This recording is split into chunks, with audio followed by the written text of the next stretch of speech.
nous a épargné des accidents, anatuepusha kumakifo, nous a épargné de la mort.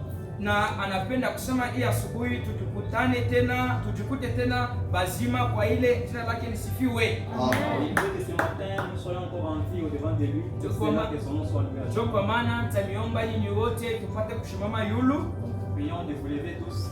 ili tupate kusoma andiko takatifu, na tutabeba mukitabu kya Mitendo ya Mitume. Tutabeba sura yake 13. Tutaanzia kumstari wa 6 mpaka mstari wa 11. Verset 6 jusqu'au verset 11. Tutasoma mujina la Yesu Kristo. Ayant ensuite traversé toute l'île jusqu'à Paphos,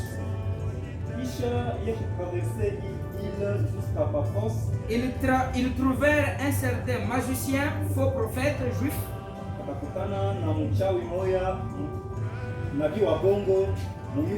nommé par Jésus, qui était avec les proconsuls Sergius Paulus.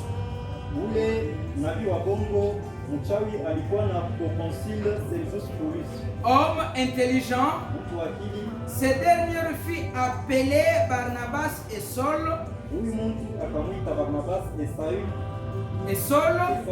et manifesta le désir d'entendre la parole de Dieu. Mais Elimas, le magicien,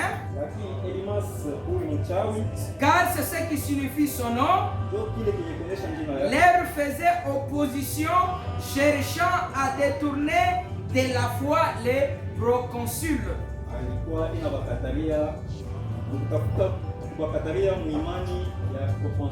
Alors Saul appelait aussi Paul,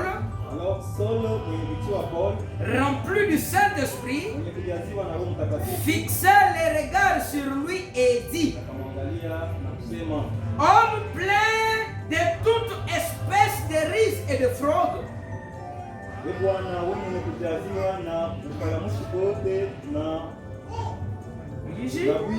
fils du diable, ennemi de toute justice, ne cesseras-tu point de pervertir les voies droites du Seigneur?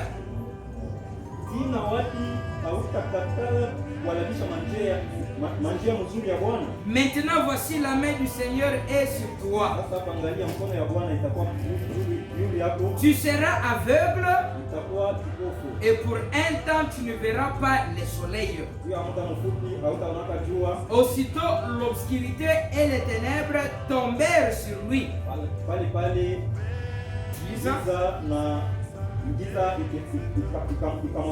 Et il cherchait en tâtonnant des personnes pour les guider. Mungu abariki kusoma kwa jina lake. Vous pouvez vous asseoir. Au travers de cette écriture que nous venons de lire, nous sommes en train toujours de continuer avec notre sujet. Comme j'avais annoncé cela le jeudi, qu'aujourd'hui je vais terminer avec notre sujet qu'on a fait pratiquement un mois. Afin que la semaine qui va commencer, nous puissions passer à autre chose. Parce que si en tant que batoto ba Mungu, tuliona vya mingi ile nasemezea uloji na Bukristo, beaucoup de choses sur ce qui concerne le spiritisme ainsi que le christianisme. Lakini tulitushia sana mapwe ile naangalia buchawi na namna ile bachawi beko na evolue. Nous avons touché plusieurs sujets, voir comment les magiciens ou les sorciers travaillent ainsi que. Alors, à partir ya nini ya mercredi, ndio pale tulibeba kishina mpaka ndani ya kishina yetu kinasema Bukristo ni nini. À partir de mercredi, nous avons pris un sujet Il dit le christianisme c'est quoi? Parce que bakristo baleo banakuwa beko naongopa baloji, lakini abajua kusema bakristo beko na uwezo kushindia baloji. Parce que les chrétiens d'aujourd'hui sont en train de craindre les sorciers, oubliant qui sont les chrétiens par rapport aux sorciers. Kwani utu tuloji vile nakuitaka na kusema ni tuntu, ni tubitu tumoya hatuna na nguvu, ni tubitu tumoya tuku chini sana kumbele ya bakristo. Que vous voyez, comme je les ai toujours appelés, ce sont des histoires que j'ai toujours appelées qui ne représentent rien devant les chrétiens. Oui, oui. Ni tubitu tumoya tule baloji ile bakristo abawezi kongopa kaloji ataka moya, ataka mfumo, ataka moya. Ce sont les histoires qu'un chrétien ne peut pas craindre, ni un magicien. Un chrétien ne peut pas les craindre non plus. Parce que mimi nasemaka na mwene shetani ni mtoto kiloko kumbele ya wetu Mungu. Parce que je te dis, même le diable c'est un petit enfant devant notre Dieu. Lakini bakristo leo abajue nguvu ya Bukristo ni nini. Mais aujourd'hui les chrétiens ne savent pas la force du christianisme c'est quoi. Munajua kusema hivi Mungu natembeaka. Vous savez que tel que vous marchez là, Mwaya munakuya mwili ya Yesu Kristo. vous êtes les corps du Seigneur Jésus-Christ. Yesu Kristo ndio kichwa kienu. Le Seigneur Jésus-Christ c'est bien lui la tête. Na mwa munakuya mabeka yake.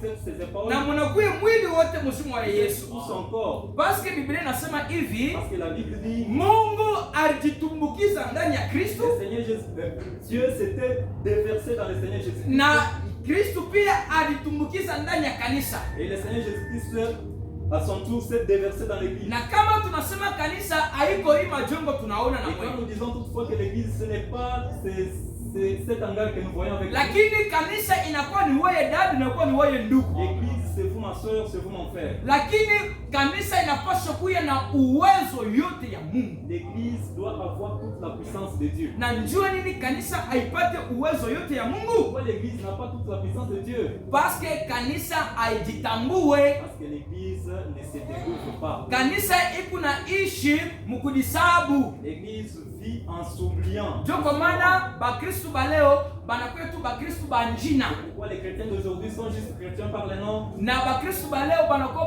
bakristo bale beko naongopa tina kulia kwa mpushi beko Les naongopa. chrétiens d'aujourd'hui sont ceux-là qui craignent même la façon, les miaulements du chat. Lakini kama mkristo anakuja fashi fulani, balozi bote banapaswa kutetemeka juu ya ule mkristo ule. Pendant que si un chrétien est quelque part, tous les sorciers devraient craindre, trembler à cause d'un seul chrétien. Lakini tunaona bakristo beko naongopa paske mpango fulani muko mama mwevu muloji. Mais nous voyons les chrétiens craindre juste parce que dans telle parcelle il y a une maman sorcière. Lakini batakuya hapa, oh chrétien jusqu'à la mort.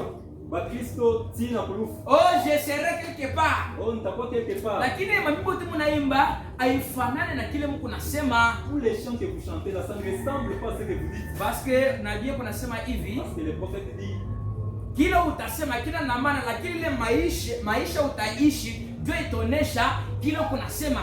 ce que vous parlez ou ce que vous proférez, ça ne compte pas, mais ce qui compte, c'est la vie que vous menez, la vie que vous manifestez. Ou bien kile kunaishi kinatonesha deja kile wiko kushinde kile utasema kukinwa. La vie que vous menez manifeste ce que vous êtes par rapport à ce que vous proférez dans votre bouche. Na shetani mara yote anapendaka kubeba paka kile Mungu anafanyaka.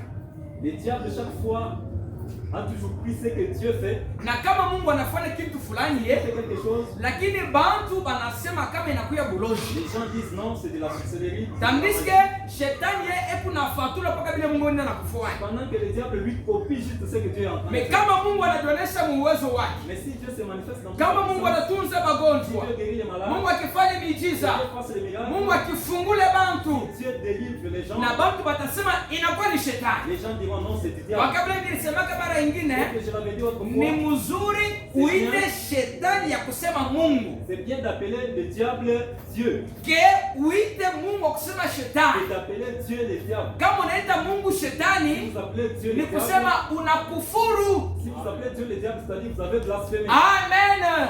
Na Biblia inasema La Bible dit, kama tu unakufuru si vous blasphémez, hakuna usama mwi dunia ao kule ng'ambo. il n'y a pas de pardon, ni dans ce siècle, dans ce monde, ni au-delà. Amen. Amen. Lakini William Branham kunasema hivi, Le prophète dit, kama unaona Mungu kunafanya kazi fulani si vous voyez Dieu en train de na faire kama quelque chose, aujue vile vinafanyika, si tu n'as pas de connaissance ikala de ce qui kimya se passe, bali calme, useme. au lieu de parler. Unaweza kuona mtu anacheza muda, anaanza mkiro. Vous pouvez voir quelqu'un en train de danser en esprit. Angalia hivi. Et tu commences à te moquer de lui. Ni mademo hivi. Ce sont des démons. Lakini kama iko mapepo mchafu na kuya Mungu tapikiwa. Mais si ce n'est pas les démons et que c'est Dieu, sera frappé par Dieu. Ndio kwa maana Biblia inatuambia kusema Mkristo wote anapasha kuya na uchunguzi wa roho, discernement ya kiroho. C'est pourquoi la Bible nous dit tout chrétien doit avoir les discernements de l'esprit. Na kama hauna na uchunguzi wa kiroho au utafanya kitu ndani ya maisha. Si vous n'avez pas de discernement d'esprit, vous ne ferez rien dans la vie. Mungu akifanya hata kitu mtu anafufuka hapo utasikia mtu anasema no, au ule pasteur yuko na madawa. Si Dieu faisait même quelque chose et qu'un mort ressuscitait ici, vous entendrez les gens dire que ce pasteur-là a de la magie. Utasema ule pasteur kuna shetani parce que anafanya vitu vya yule. Ce pasteur-là est du diable parce qu'il fait de grandes choses.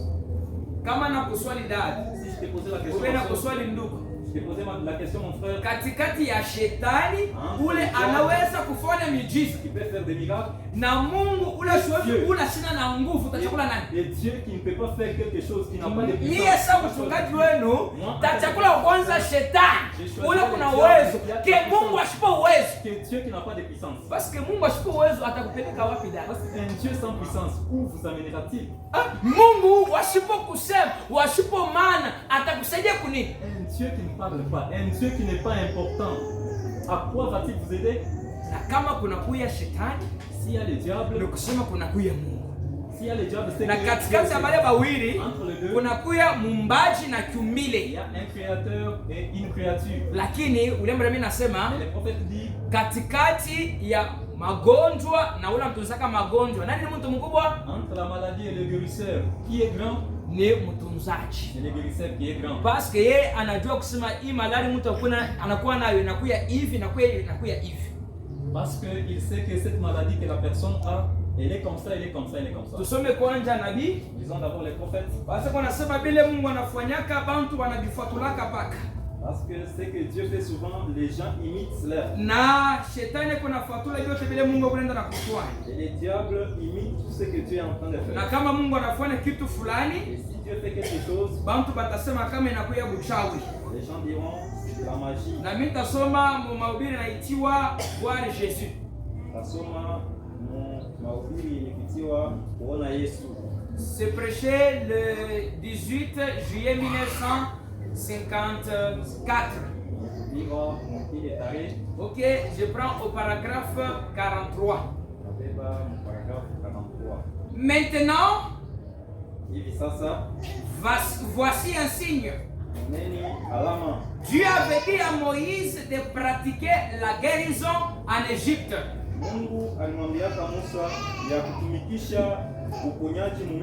Les magiciens pouvaient faire toutes sortes d'enchantements. Ils prenaient l'air. Moïse pouvait appeler les mouches. Le prophète dit Moussa hawezi kuita bainzi. Quand Moïse a fait venir des poux,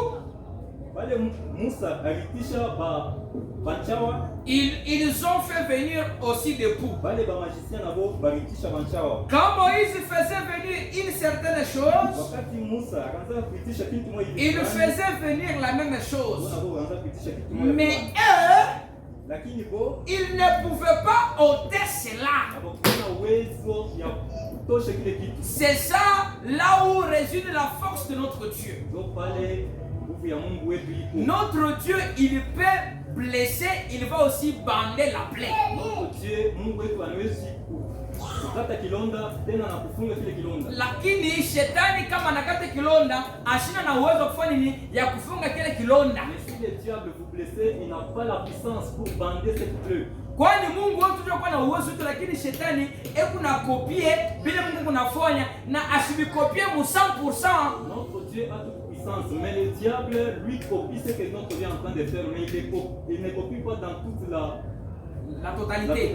Lakini moye mnakuya na original. Mais vous que vous êtes là, vous avez l'original. Toi ni mnaongopa photocopie. Pourquoi vous craignez la photocopie? Aba baloji ni photocopie ya original. Les sorciers que vous voyez, ce sont des photocopies. Kama baloji banaweza kutekelesha makuta.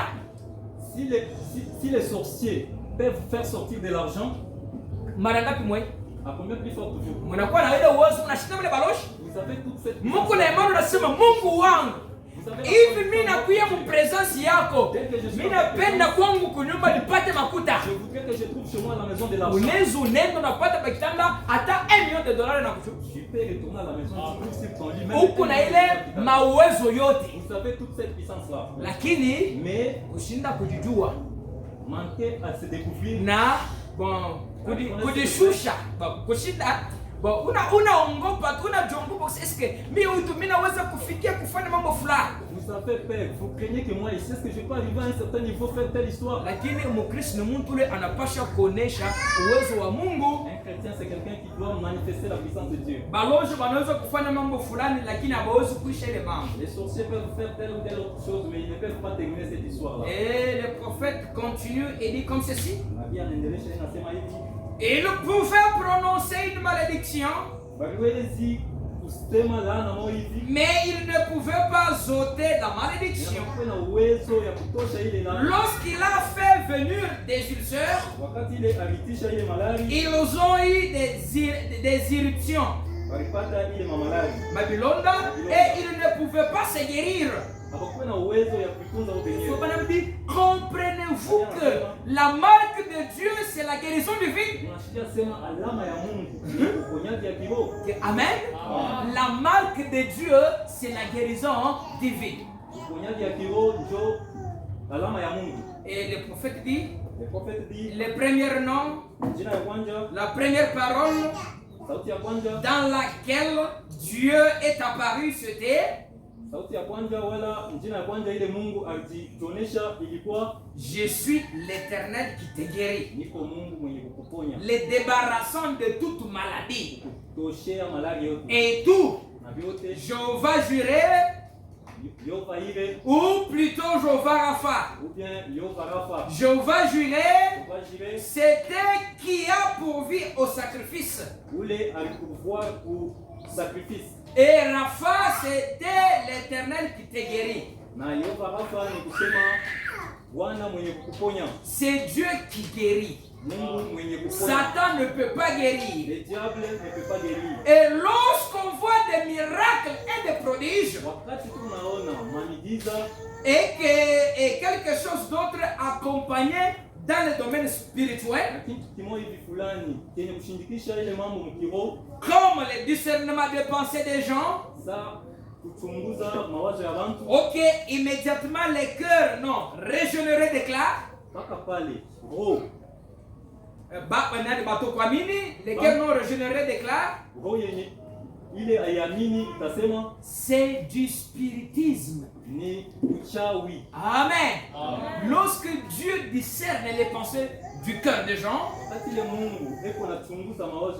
lorsque Dieu accomplit de miracles, les incroyants disent que c'est du spiritisme. Alors si c'est le spiritisme, alors où est la puissance de Dieu? Si on parle du faux dollar, il y a aussi le vrai dollar.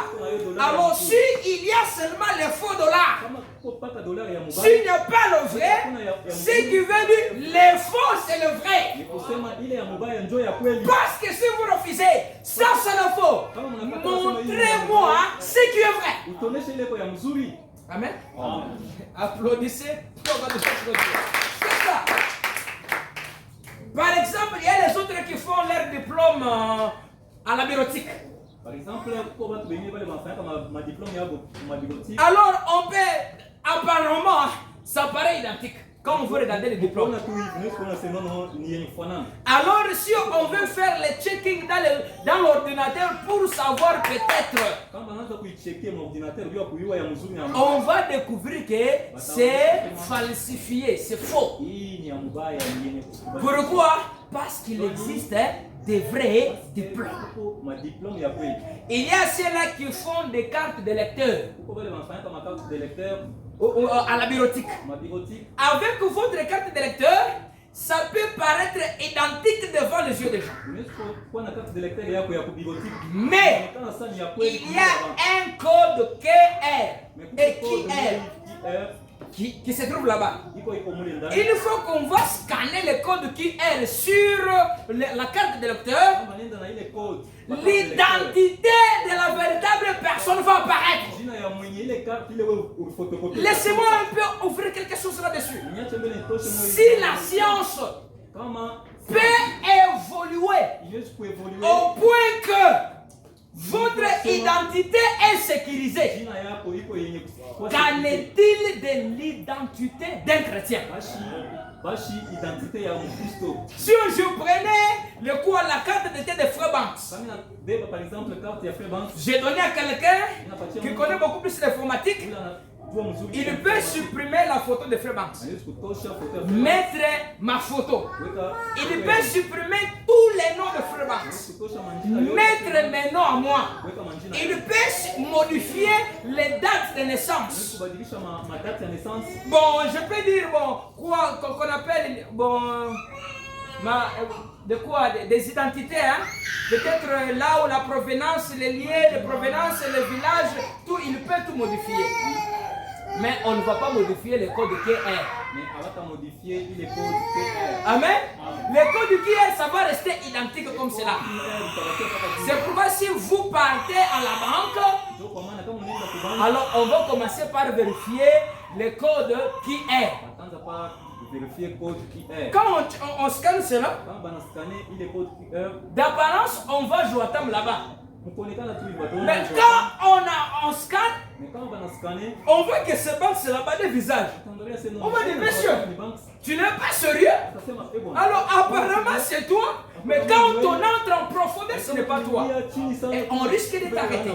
Si la science peut arriver au point d'évoluer à sécuriser votre identité, qu'en est-il de notre Dieu?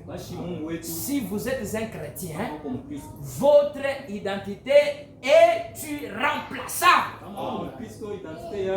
C'est pourquoi si vous mourrez, vous êtes toujours chrétien. Prophète Samuel, il était irremplaçable jusqu'à la mort. Jusqu'à dans la tombe, jusqu'à de l'autre côté là, lorsqu'on a fait venir son esprit, il était toujours prophète. Amen. Alors pourquoi vous craignez? Vous piquez mon goût sur mes corps. Si tu veux faire telle chose, alors Mungu quoi? Alors où est Dieu? C'est pourquoi les prophètes disent. Immédiatement, les cœurs non régénérés déclarent c'est du spiritisme. Pourtant, lorsque vous voyez les signes qui accompagnent l'esprit de la guérison,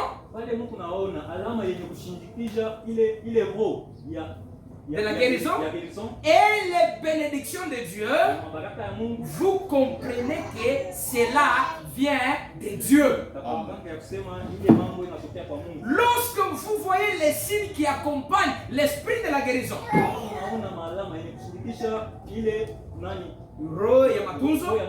et les bénédictions de Dieu, vous comprenez que cela vient de Dieu. Et le prophète dit, il ne faut pas mal juger cela. Ok, juger Dieu correctement. Attends. Seulement cette église. Ils sont des fétiches. Ce qui veut dire, tunaelewa kama ule mtu anasema vile ye mwenyewe ashijua tabia ya Mungu. C'est-à-dire nous comprenons que cet homme là qui est en train de dire ça, parce que ne comprend même pas les choses. William Branham anahubiri mobili naitwa uketo iku naita uketo ingine. La profondeur appelle une autre profondeur. Nikisema kama uko na uketo ubia upana ya Mungu ndani mwako, itakupeleka pale peko bya Mungu. L'onction de Dieu au-dedans de vous. Cela va vous amener là où se trouvent les choses de Dieu. Marangapi tuko naingia mkanisa tubadilike. Combien de fois nous entrons dans l'église mais nous ne sommes pas aba balevi tous ces différents. Akiingia mukabare. Il entre dans le bar. atatoka na roho ya mkabare. Il va sortir avec l'esprit du bar. Ataingia normal hivi. Il va faire normal. Anza kutoka ile eko peut-être anakono kwa hata 5 fois. Il va sortir en train de tituber. Mara ngapi mtu aliingia muwepo ya Yesu Kristo? Mais à combien plus forte raison quand quelqu'un entre dans la présence de Dieu? Asiwezi kurudia vile vile. Il ne peut pas rentrer. Na kama narudia vile vile ni kusema kuku kitu fulani kila kiendeke. Il ne va pas. Ni kusema asijue namna kana kuja mu presence ya watu. C'est-à-dire il ne connaît pas comment entrer dans la présence de Dieu. Amen. Parce que tunakuja ba Kristo. Parce que nous sommes des chrétiens. Ndio kwa maana nabii kunasema Quand les prophètes Mkristo wa kweli véritables chrétiens, asiwezi kubisha kisio kawaida. il ne peut pas Asiwezi il ne peut pas nier le surnaturel. Amen. nier le surnaturel. Parce que wako kwa Mkristo Parce que vous êtes chrétien na Mungu anafanya kitu fulani. et que Dieu fait quelque chose. Na muda gani unaweza kubisha kile kitu? Comment tu peux nier cette histoire-là? Kama uko Mkristo Vous êtes chrétien, utachunguza na unasema huyu ni Mungu. vous allez dire non, ça c'est Dieu. Na kama una Mkristo utasema hii haina Mungu. Vous allez dire non, ce n'est pas Mimi Dieu. nitasoma ile mahubiri naitwa les 7 âges de l'église. Vous allez dire ile mahubiri ilifika vizazi saba ya kanisa. Oui, c'est un message prêché le 12 5e mois 1954. Ile taarifa tunasema Paragraphe 62 à 63. paragraphe 62 mpaka 63. On fait dire comme ceci. Et là, en effet, chaque fois, Kila mara après cette génération-là, kisha kile kizazi chaque génération qui suivait celle-là, ile kizazi kile ikaanza kufuatia ile, tant que les sacerdoces lévitiques étaient en vigueur, wakati yote ile makazi ya Balewi ilikuwa mukazi. ok, chaque homme qui était candidat sacrificateur, Kila mtu yule alikuwa mchawi, ou alitiwa mkoani, qui était candidat sacrificateur, yule alitiwa une mkoani, fois ordonné sacrificateur, kisha kumordone mtukunani mkoani, avait les droits légitimes de recevoir une bouchée de la manne originelle. alikuwa na droit ya kupata kipande cha imani ya mwanzo. Pensez-y, Unawaza quel privilège ces hommes pensaient avoir ni bahati kani wale watu walikuwa nayo, quand un homme savait qu'il était allé dans les sacerdoces wakati ile mtu alijua sema no agenda mkazi ya Mungu, et il allait avoir une bouchée de cette nourriture surnaturelle alipaswa kupata kipande cha ile nourriture qui avait été cuite de façon surnaturelle, yenye kuifikiwa mnamo ya kimungu, qui avait été pétrie de façon surnaturelle. yenye kuifikiwa mnamo ya Mungu. Cette nourriture surnaturelle qui venait du ciel Ile chakula ya kutokea kumbingu auprès de Dieu, karibu na Mungu, qui était conservée de façon surnaturelle. ilikuwa yenye kuchungiwa mnamo ya kimungu. Nous kusema même matin la parole de Dieu que nous vous prêchons, c'est une parole surnaturelle. C'est-à-dire même la parole de Dieu que nous vous prêchons, c'est une parole Il n'y a rien d'ordinaire dans cette parole. Hakuna kia ordinaire mwi sauti. Tout c'est surnaturel. Tout est surnaturel. Parce que notre Dieu n'est pas ordinaire, Mungu wetu haina tu wabure tu. mais notre Dieu, il est surnaturel. Mungu wetu ni wa juu. Et pour les comprendre, Ndio kumsikia. il faut faire partie du surnaturel. Kwa kweli wewe wa juu. Et comment pouvez-vous faire partie du surnaturel Unaweza kuwa wa juu je? si vous n'avez pas le Saint-Esprit de Dieu en vous? Kama hauna na Roho Mtakatifu. C'est pourquoi il nous faut avoir le baptême du Saint-Esprit. Kwa maana inafai kuwa na Roho. Le prophète dit 63, tout le ministère, c'est le surnaturel. Makazi yote ya Mungu. Huduma yote. Huduma yote ni ya juu. Comment les gens Ni namna gani ba? peuvent-ils donc dire qu'ils sont chrétiens Yesu kusema sasa ni Bakristo. et nier le surnaturel? Banabisha kazi ya kimungu. Namuna gani unaweza kusema huku mtoto ya Mungu lakini unabisha kazi ya Mungu? Nier le travail de Dieu. Hii sauti ya Mungu ni ya kisio kawaida. N'est pas ordinaire. Na hii chakula tunakula kila siku ni ya kisio kawaida. Cette nourriture que nous consommons chaque jour, ce n'est pas une nourriture ordinaire. Lakini unajiita Mkristo. Mais vous appelez chrétien. Namuna gani unaweza kubisha kisio kawaida? Comment vous pouvez nier quelque chose qui n'est pas d'ordinaire? Amen. Et le prophète dit, tous les ministères c'est le surnaturel. Huduma yote ni ya kimungu. Comment les gens peuvent-ils donc dire qu'ils sont chrétiens et nier le surnaturel? Le prophète dit, je ne comprends pas moi-même comment ils font cela. Regardez quel surnaturel. Il avait une bouchée du surnaturel, aussitôt devenu sacrificateur. Alors, si vous vous dites chrétien, ma soeur, si vous vous dites chrétien, mon frère, alors comment pouvez-vous ne pas croire à toute la parole de Dieu? Non, je pense que c'est bien compliqué. Moi, je n'aime pas que les choses me compliquent. Moi, j'aime seulement quand je fais quelque chose, ça avance comme si des roulettes. J'aime des tic-au-tac.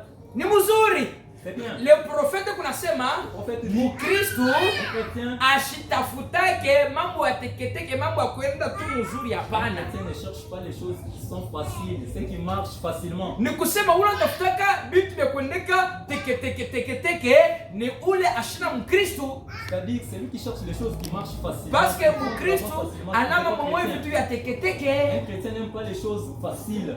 Faut bana mimi nasema bahubiri ba mingi be unalanda bantu leo.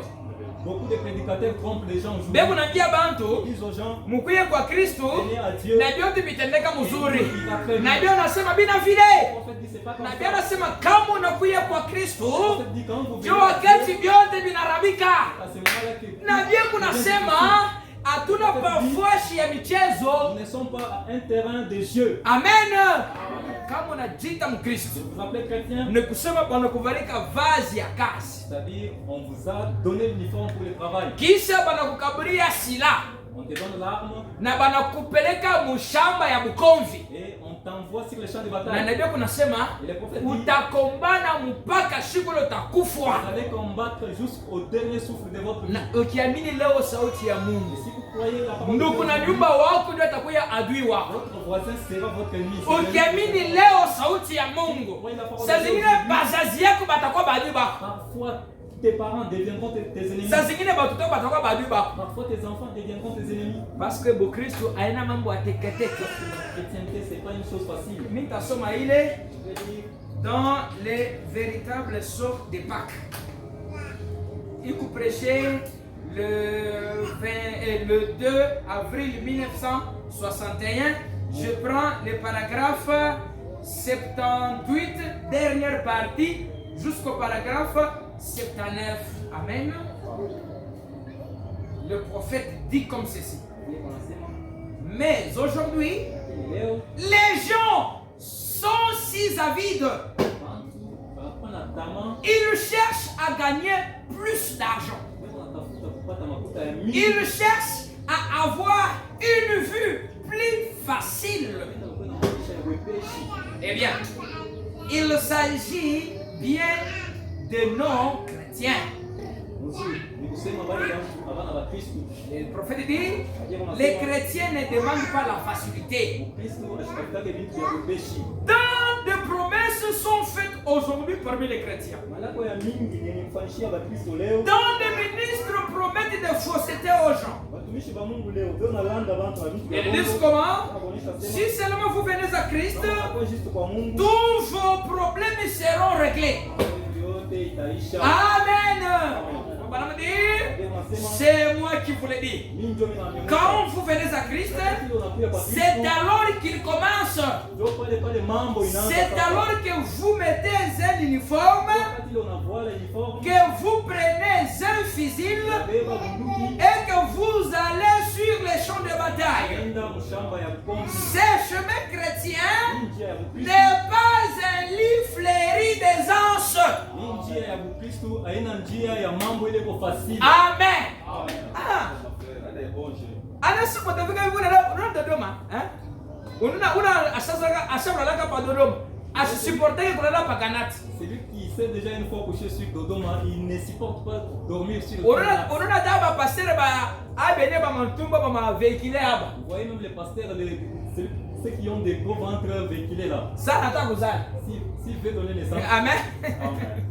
Bamingi no pourquoi uwezo wa Mungu haionekani kake. voyez pourquoi la puissance de Dieu. Na ile tumbo munene ile atalala panati je. Il va dormir sur la note comment? Amen. Donc c'est Yesu supporte kulala panati. Ça dit qu'il ne va pas supporter se coucher sur une natte. Anaweza kuona kana lala, nusanaweza kuwa na lala lake, analala ti anaanza kuwa na makoshima. Il peut se coucher là jusqu'à commencer à avoir des cauchemars. Wakati analala anashika basi isa ni bamaleka ndio kuna mie. Olike ni butamu bakitanda bole bamaleka bana takuli. Alors que lorsqu'il se couche sur Dodoma, il va dire non. Parfois j'ai des anges alors qu'il n'a même pas des anges. William Branham unasema hivi. Unasema Mungu anapendaka tupite wakati ya nguvu. Les prophètes, Dieu aime que nous puissions traverser des moments difficiles. Unapanda kumulima, unatuanga magoti mu maibo kuna kutwanga mu magoti. Sur des pierres.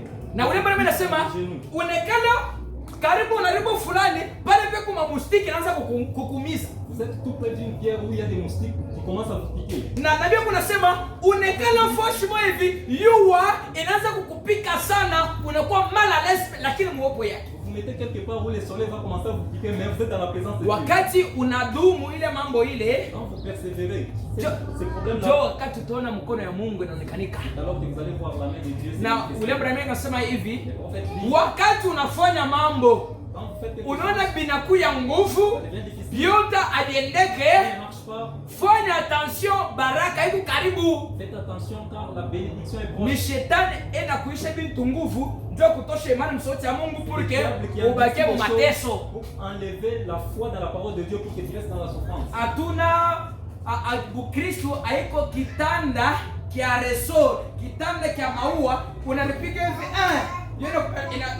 kuisha ile 3 fois 1 2 3 unasema la vie est belle. La vie est belle. Bukristo mbona vile? La chrétienté c'est pas comme ça. Akuseme Bukristo ni maskini hapana. Kama nasema vile vile naona sauti ya Mungu. Amen. Bukristo haina mafrera hapana, haina mateso hapana. Lakini Bukristo ni maisha ya kujitoa. Unaweza kuwa na makuta, unaacha makuta yako pembeni. Unaweza kuwa na kitanda kizuri, unakiacha pembeni. Leo utalala pana kutafuta uwepo ya Mungu wako. Cherchez la présence de Dieu. Jopo tunasema utapanda sana mkiro. Vous verrez que vous allez beaucoup monter dans les affaires. Jua ile Mungu ashikabele leo bantu bamingi makuta. Aujourd'hui kama Mungu anakupa makuta anakuwa. Quand Dieu te donne l'argent, ukipata ile makuta ile, il faut que tu aies cet argent là. Nabii ya Mungu na biachi. Les choses de Dieu. Na kuomba au utaomba. Kuko bantu bamingi leo banaomba wakati bana na makuta. Wakati beko mu mateso. Na Mungu anapendaka vile.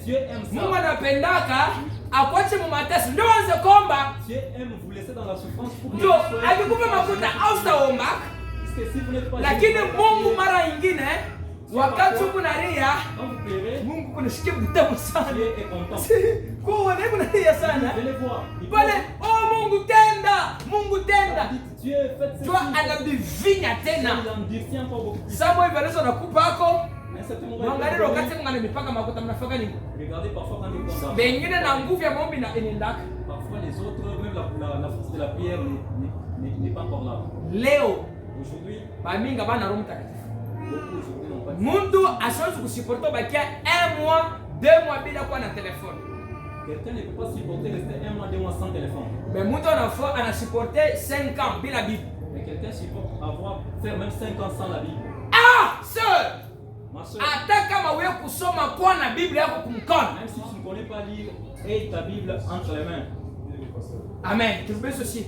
Hata wewe kusoma nduku Biblia yako ndio silaha ya Kristo, tembea nayo. Ta Bible marche avec. Tutasoma mkilivre ya kusoma. Nous allons lire dans les livres de hata kama wewe kusoma ni wapi? Fungula hata fasi yoyote tu. Amen. Amen. C'est ça. C'est comme ça. Leo mtu kuna tosha kama kulikuwa ndugu fulani hapo. Il y avait un frère ici. Alitokesha papa Marcel sana. Tulikuwa mpetita na frema, tunaanza kwenda pale kumsite. Nous sommes dans le petit avec frema, on partait quelque part. Pasteur, leo mimi nalala mimi narota. Aujourd'hui j'ai rêvé. Mimi naobi en train de prêcher. Alors, il faut m'unuzie Bible. Je vais payer pour moi la Bible. Alors, m'encadrer pendant 2 semaines. Qui s'est encadré pendant 2 semaines. Nianze élève. Et je vais commencer l'élève. Quel bénéfice. Pas Marcel. Hein? C'est petit. Ne m'en gagner. C'est quel problème? Oh, on a sur le téléphone. Et on a bien mon chinois. Il parlait dans une langue. Oh, malo ensemble akati anyumba kasha bikolo. Les affaires de Dieu commencent à me tourmenter. Na bien frère, moi c'est kunyumba kasha bikolo kusema nje. Je lui dis après moi, me tourmenter tout ça dit quoi? Na pesa ça pour me troubler.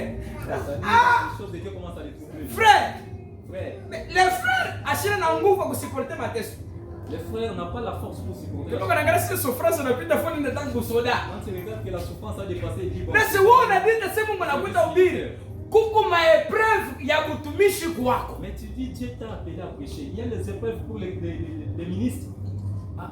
Bita binaanza ni compliqué. Mimi kama sana mkolezi shipate kazi. Les choses commencent à me compliquer. Je suis resté pendant longtemps à Bolivie, je n'ai pas de travail.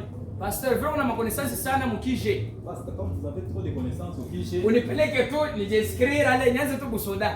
allez m'accompagner que je m'inscrive. Parce que maisha haifai nini aibambe. Parce que la vie ne tient pas.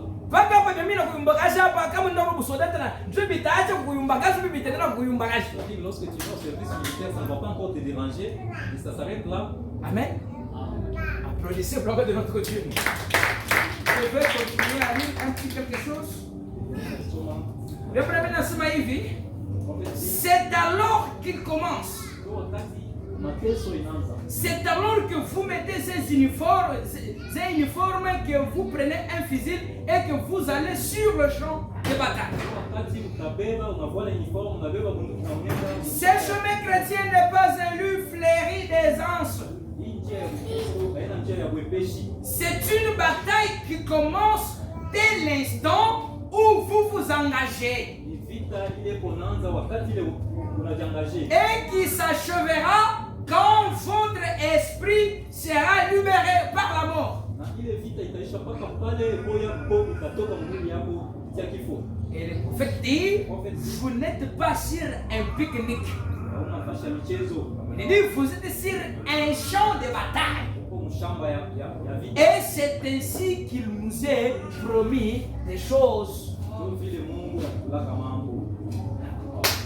Tangu mimi naamini huyu ikusa peut-être sikubiamini tout bien.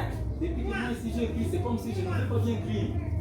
Kama kubiamini bien, vérifiez kwa mimi kwa. Si tu n'avais pas bien écrit alors, vérifie comment tu avais écrit. Na kama unaamini mzuri, Tu avais bien écrit. alisema utaanza wala paka kugare kwako kila siku. C'est pas pour dire que si tu as bien écrit chaque jour chez toi, tu vas toujours commencer à bien manger. Bantu banasemaka njia ya vipimo lakini abana na ile uwezo wa kuishi bila vipimo. Les gens parlent parfois des preuves, mais ils n'ont pas cette force-là de vivre les épreuves.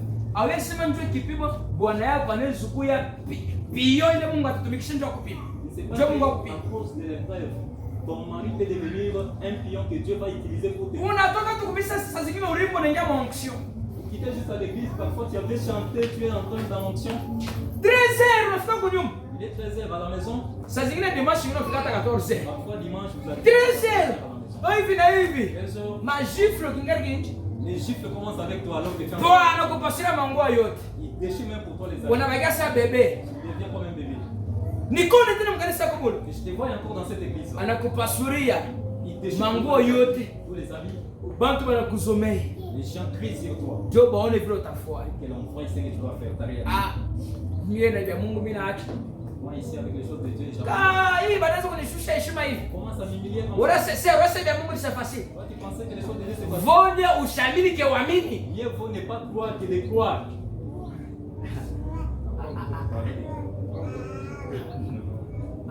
Bintu hivi tu. Bon, sio est-ce que mimi passage watana kuna Mungu? Ces choses ici vraiment, est-ce que pasteur Jonathan m'a vraiment dit. Ile kwa nilibatiza mesho niki. Depuis qu'il m'a baptisé, je me vois bien. Sasa zingine ndio bintu binafunga. C'est alors que les choses deviennent très difficiles. Parce que shetu wanasema amini kuungine kwa mili bantu bena terroriser kwa prédicateur. Amini kabla utakufwa, abamilaki ndio utakufwa. Il y a d'autres manières de croire, les prédicateurs terrorisent les gens, ils disent croyez sinon vous allez mourir. Oh, quand on va dire c'est que le kesho unaweza unakufwa. Non. Banabebaka mpango ya ubatizo ndio okolewe. Être sauvé. Tunesha kutonga bankuku ba mingi mumai. Nous avons plongé beaucoup de poules De poules dans l'eau. tunatumbukiza mumaya anafanya hivi mabao tena ana Plongé dans l'eau, ils ont juste fait leurs plumes comme ça. Mimi najiulizaka, Je me suis toujours demandé, bon, tofauti kani katikati ya kuleta bantu kwa Kristo na kuleta manafsi kwa Kristo? quelle différence y a-t-il entre venir à Christ et amener les âmes à Christ? Parce que bamingi atuletake manafsi, mais tunaletaka bibantu kwa Kristo. Parce que plusieurs, nous n'amenons pas les âmes à Christ, mais nous amenons des gens auprès de Christ. Na bibantu bya ma problème. Les gens problématiques. Il est, vous savez ça, ma problème au pluriel. Plusieurs problèmes. Amen. Parce que imaginez que kuna mtu unambatiza bila anabeba engagement ya baptême na anapenda kusuivre Kristo. Imaginez vous baptisez quelqu'un là. Unaisha kumtumbukiza tu kichwa nguvu kinakuya au carré. Après l'avoir baptisé, il devient trop petit. C'est le pale na boneke. Ashirika c'est mi abanyone yake. C'est avec son mari, il dit non, on se dit pas de mie waba moi de tête. Ona mfamilia yetu abatucheze yake. Dans notre famille. Akishimiaka tu parce que kubwana. Unaweza kipenda sema na mimi nikupige yeye. Si je disais que c'est top. Kada penesi. Mungu kumbingu ni secoue la tête. Même Dieu au ciel, cet homme. C'est. Wala sema peut-être que bwana ndio mtakulani. Wala ndio kumfupi. Vous pensez que c'est la masse là qui est en train de vous tromper? Même si les maris courent comme ça. L'homme c'est l'homme. L'homme reste toujours l'homme. C'est pourquoi baminga basi takolewaka leo. Pourquoi plusieurs ne seront pas sauvés? William Branham alisema historia ya Bwana mwetu mulevi wa woyo wolele. On parle de l'histoire d'un certain monsieur qui était vraiment un anakuwa ni fujo kwa bibi yake. Une fois qu'il arrive chez lui, c'est du désordre avec sa femme. Kumfula bibi anaanza kufuriwa kila siku. Taper sa femme chaque jour. Anamwekea vyakula hivi, Mungu chumvi. La femme dépose la nourriture. Bema masani kwa kumwangia. Les histoires ils renversent. La femme disait quoi? La femme disait unisamee bwana yangu. Pardonnez-moi. Kumbe ashinda nikaipike vyakula bile abista kwa na chumvi. Laissez que j'aille préparer la nourriture. Siku moja ule mjamaa ule anaenda kusumira mambo na Benjamin marafiki yake. Un jour, ce monsieur est allé causer avec ses amis. Si Biblia kushikukumpa. Je la comprends. Ndio binafanya sherehe jiraki. Tout ce que je fais comme désordre à la maison, elle ne réagit pas. Sasa unalanda bwana. Et ses amis disent absolument monsieur. Asije fotrone. Et ses amis. Chunga twende kwa. Barelanda seba shako leo. Ils ont fait semblant de. Bena bana na ile mundu wa bayaye. Ils sont partis. Walifika tu servir ba kwa ba 3. Ils ont dit c'est vrai nous sommes à 3. Sasa hiyo kwa kwa piga bien tomate Ils sont renversés. Mumacho banani wewe hapa shinani zombo ya kwenu italamuka. Unasema no! Humiliation inapita. J'allais dire tu m'as trop humilié. Hapana mimi nafika kumwisho sio kusuporter. Je ne peux pas supporter. Mumacho barafiki banamwangia. À la présence de ses amis. Bwana mlumie ko. Pardonnez-moi. Comme ende kaipik. Je vais encore. Ata bafuri basa hapana una malaika aona na bibi una malaika. Et ses amis ont dit vraiment. Bibi wewe basi mérite fanya nini? Kwanza kumpika na kumuteswa sana. Cette femme ne mérite pas d'être tapée et malmenée. Frère moya ifo alinikabra plainte wa ifo alinikabra plainte. Un frère ici était venu avec une plainte auprès de lui. Pasteur. Bende bashara bono bil kumani mafanya nini? Abashike beku bitwa nguvu. Les sœurs que vous êtes en train de prêcher chaque fois ici, à la maison, elles n'écoutent pas. Elles sont trop petites. Sikima kumpate mwana kuvimba huko na huko tasema frère ni mubaya abashikie. Un jour vous trouverez il y a des compléments partout. Si vous allez dire le frère est mauvais, ils ne comprennent pas. Vous savez comment le frère est mon message, un frère ne peut pas frapper sa femme. Dans le message, un frère ne tape pas. J'ai connu un frère au tabernacle. J'ai connu un frère du tabernacle. Bibi yake anafanya amepanga maseni. Sa femme aneka bibi yake kukona. Il a pris son épouse et là. Bintu ushiri. Ouais. Il a dit ne plaît pas. Kum, commence à taper. Ushiri. Ne plaît pas. Comment ça? Unapika mtashiri. Tapez quelqu'un vous dites qu'il ne plaît pas. Atashika sema mtaberaki bana kombana. Frère. Non, c'est mwanga mai mkafe. Lala yo. Beaucoup plaider à haute voix. Bantu yale. Les gens venaient. Ça oui. C'est comme si chez Bazaja tout notre bien Samuel. Nous les parents à un certain moment. Vous n'avez pas fait moi de pegar mtoto sio chéri. Vous tapez l'enfant vous dites ne plaît pas. Mais bien que la maman ne pleure pas. Ne plaît pas. Non, il faut quand même commencer à peser ça. Il faut peser cette histoire-là. Amen. Applaudissez pour notre Dieu. Mes soeurs, vous devez commencer à écouter. Mes soeurs, vous devez commencer à comprendre. Hata kama wewe unatumikaka. Même si vous travaillez. Unapataka makuta yako na lisha Bwana. C'est vous qui travaillez à la maison et vous nourrissez les maris. Bwana ni Bwana. Le mari reste toujours mari. Oh pasteur, bibi yangu ananichangula sana. Oh pasteur, mon épouse. Yakisema mimi depuis mashughuli yote hii na mimi jote huko chini, mimi sina mimi kuna kurishi. C'est-à-dire tout ce temps ici c'est moi qui te nourris dans cette maison. Sio vile anamérite mbele ba usema mama fimbo ya nguvu ndio kumconseiller kumwisha Comme ça mérite que le lycée la fouette, la corriger. Mbona kasema bugari ni nini? Vous pensez que le mariage c'est quoi? Kama unaolewa, wewe sio mchokole bwana wako. Quand on te marie, Ni muziki unafanya nini? Unaritwika. c'est une charge petite. On a dit à un frère les plaintes. Oh, mimi tena mwana pasteur. Le frère a dit ah, ukitaka divorcer na bibi yako nenda mwana pasteur tunamanga mama mkafe. Le frère dit si vous voulez divorcer avec votre pasteur et que vous allez Et vous voulez divorcer avec votre femme. OK. Et que vous allez voir le pasteur, c'est-à-dire que vous avez raté la mission. Parce que ukikuwa kwangu frère, Parce que quand vous venez chez le pasteur, ausa divorcer naye. il ne va pas vous conseiller de Et puis divorcer. kama mimi nakukonseil ushike ma conseil una divorcer sasa. Quand il va te conseiller que tu n'écoutes Ndio unapata pas ma problème c'est là que tu auras beaucoup de problèmes. parce que Dieu divorcer na bibi yako. Au moins atende busharati. Avec ta femme, au moins en cas d'adultère. Na kama una divorcer naye, Et si usipporte vous divorcez avec votre épouse, il faut supporter. pada takufa Quand il mourra, njowe owe bibi mwingine. c'est alors que tu peux épouser une autre femme. Sir, oh pasteur bwanangu ta divorcer. Sir, sitakata, nikosona kata. Pasteur, mon époux ici, je vais divorcer. On a divorcé mais alors naomba Mungu sana usipatake amu ya kuolewa tena. Il faut beaucoup prier Dieu, il ne faut pas avoir envie encore de se remarier. Kama tunayobiri dada si pour que mpate kubadilika. Si nous vous prêchons ma soeur, c'est pour que vous puissiez changer. Kuku bengi kwingine mado unaweza kuwa unatabiri sana hapa.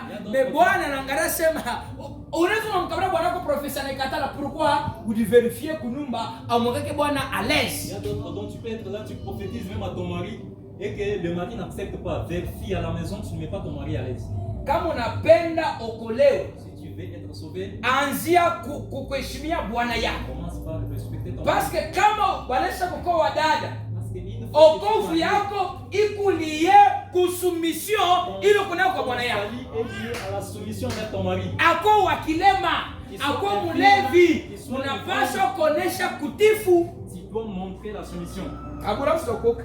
Au cas contraire, tu ne seras pas sauvé. Nisemaka unaweza kuwa na bahati ya koko kama uku dada mbalaka ndio wakati wako masana Roho Mtakatifu na wokovu.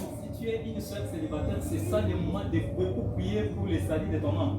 Na kama uko marié, Et si tu es marié, anzia kumbele kuonore Bwana yako. commencez par honorer ton mari. Kama unamonere mubioti, Tu l'honores en toutes choses. alors na Mungu wa mbingu anaweza kukuokoa.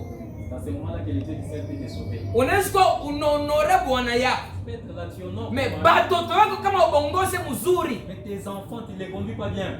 usespere kusalia pale. N'espère rien. Parce que unakuya injili ya tano, 5e évangile dada yangu.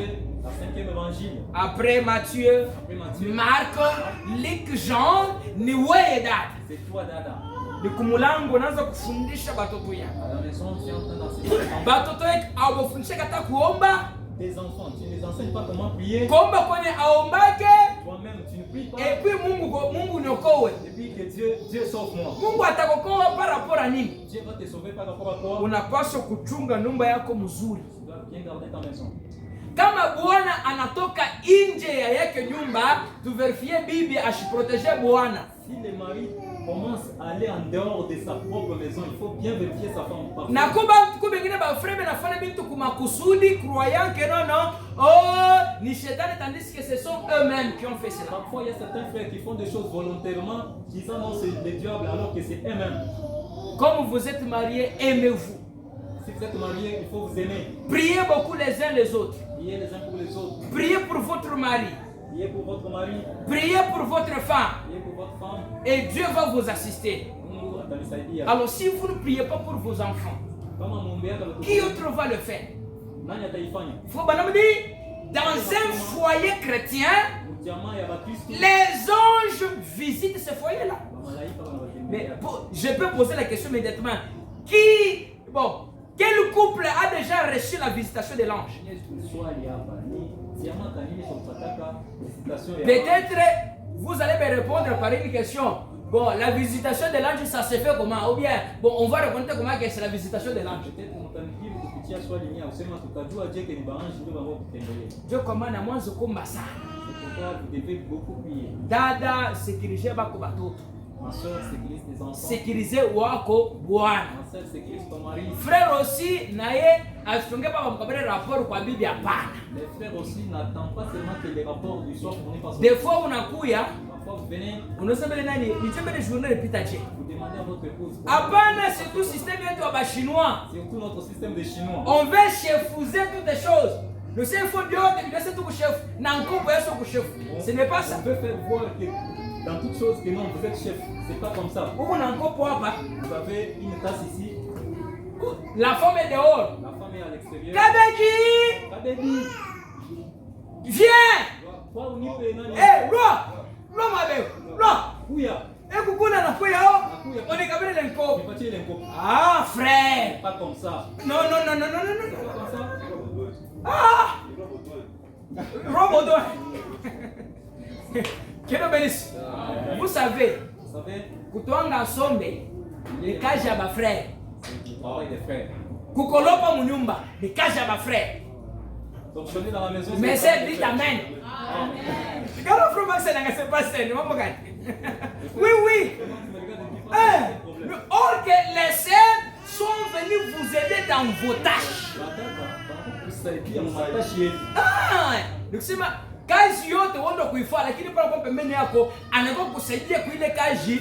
Il a peut-être assez dans bonhomme nimsaidia kuiki parce que tous les travaux c'est toi qui devais les faire, mais une fois qu'elle est venue, elle vient t'aider aux tâches que toi tu devais faire. Amen. Applaudissez pour de notre Dieu. Bwana lakini asio kana Petri kama mashine mkazi. Asio mpaka hivi là-bas parce qu'il n'est pas au boulot. Ashazu kutenga wake. Là où il est assis, c'est comme un chef coutumier, il ne bouge pas. Il te bénisse. Anata Kapinga. Kainga. Il appelle son épouse Kapinga. Kainga. Ok. Kainga, viens ici. Kainga arrive. Oh, va au marché. Anazo, viens d'abord. Oui, Amé. Attisse d'abord le feu. Allume d'abord le feu. Hein? Viens d'abord, rentre d'abord dans la maison. C'est la oh! Tu vois donc ce problème. Dans notre famille, les gens réunissez-vous, venez nombreux. On a mérité un film, toi tu mérites des fouets. Oui.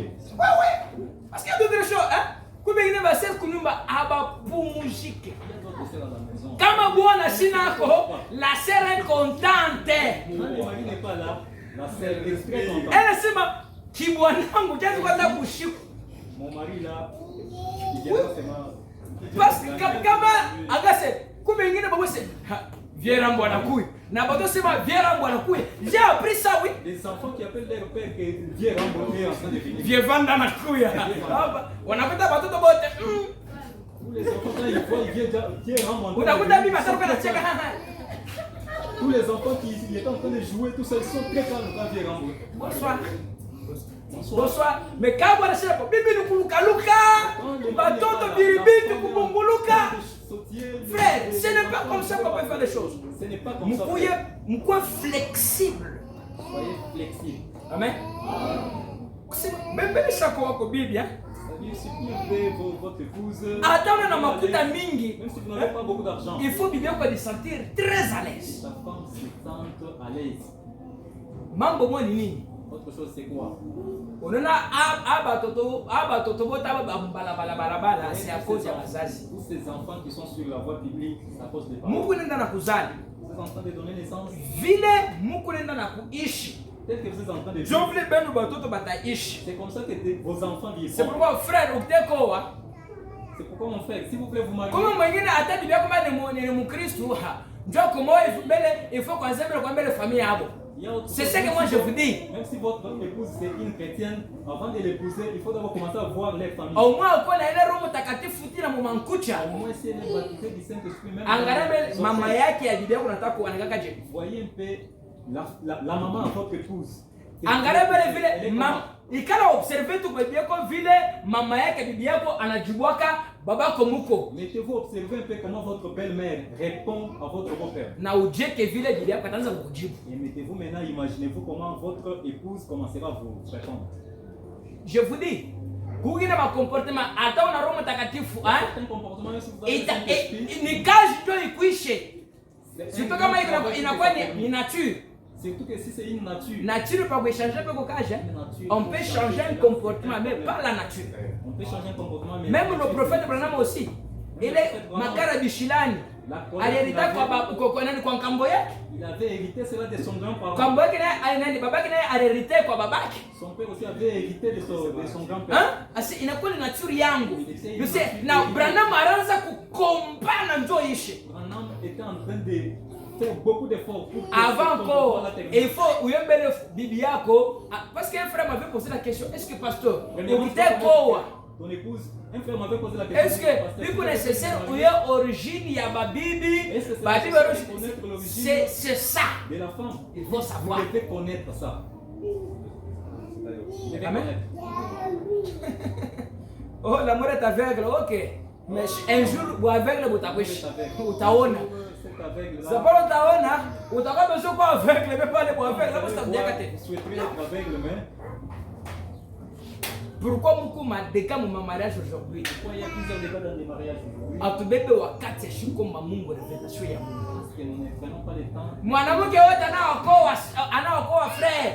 Toute femme n'est pas à marier frère. Na bwana wote tena paraître sérieux comme tu dis anawakuichika. Et tout homme, même s'il paraît sérieux, n'est pas un homme à accepter. Mimi bwana nakupika shida nikata. Moi mon époux me frappait. Bangapi bashabe katala? Je vais divorcer. Combien on arrive? Il y a des mamans responsables. Kama tu miri yuwaka anasipota fanya 50 mu mariage na ule bwana shindikana wa bia. Mais elle a déjà fait 50 ans dans le mariage avec cet homme-là. Problématique. Saa zingine ulibifanya par erreur mariage mwe vya bukoko au kujua sauti ya Mungu mzuri. Kama unajua sauti ya Mungu mzuri, priez beaucoup juu ndoa yako na Mungu atafanya nini? Anaweza kutengeneza bebe isha kunjama. Amen. Applaudissez pour notre Dieu. Que Dieu vous bénisse. C'est la raison pour laquelle kama mtu anakukosea, c'est pourquoi si quelqu'un vous offensait, anakufanyia mubaya, comme une erreur contre vous, unapaswa kumhurumia. vous devez pardonner. Leo tunakuwa mu Desemba. Aujourd'hui nous sommes au mois de décembre. Kuku tina leo saa zingine bengine bako na kumu ile bibi eko na mambo kuru kwa bwana yake. Aujourd'hui au mois de décembre, parfois une certaine femme a des problèmes contre son mari. Kuku mwingine bwana kuna mambo kwa bibi yake. Parfois l'homme a des problèmes contre son épouse. Ou bien un frère kuna mambo na frère wake mwingine. Parfois un frère contre un autre frère. Dada mwingine na mambo kwa dada yake mwingine. Une sœur contre une autre sœur. Mais lakini dada Mungu akubariki. Ile bunafiki. Ça c'est de l'hypocrisie. Munapasha kuya na roho wazi. Il faut avoir les cœurs ouverts. Amen. Unaangalia siku kumambo aendeke entre wewe na ndugu yako. Umfuate mtengeneze. Qui ne marche pas entre toi et ton frère, suivez-les et arrangez. Kutengeneza abilombe kitu. Arranger ne demande pas de Frère Sylvain.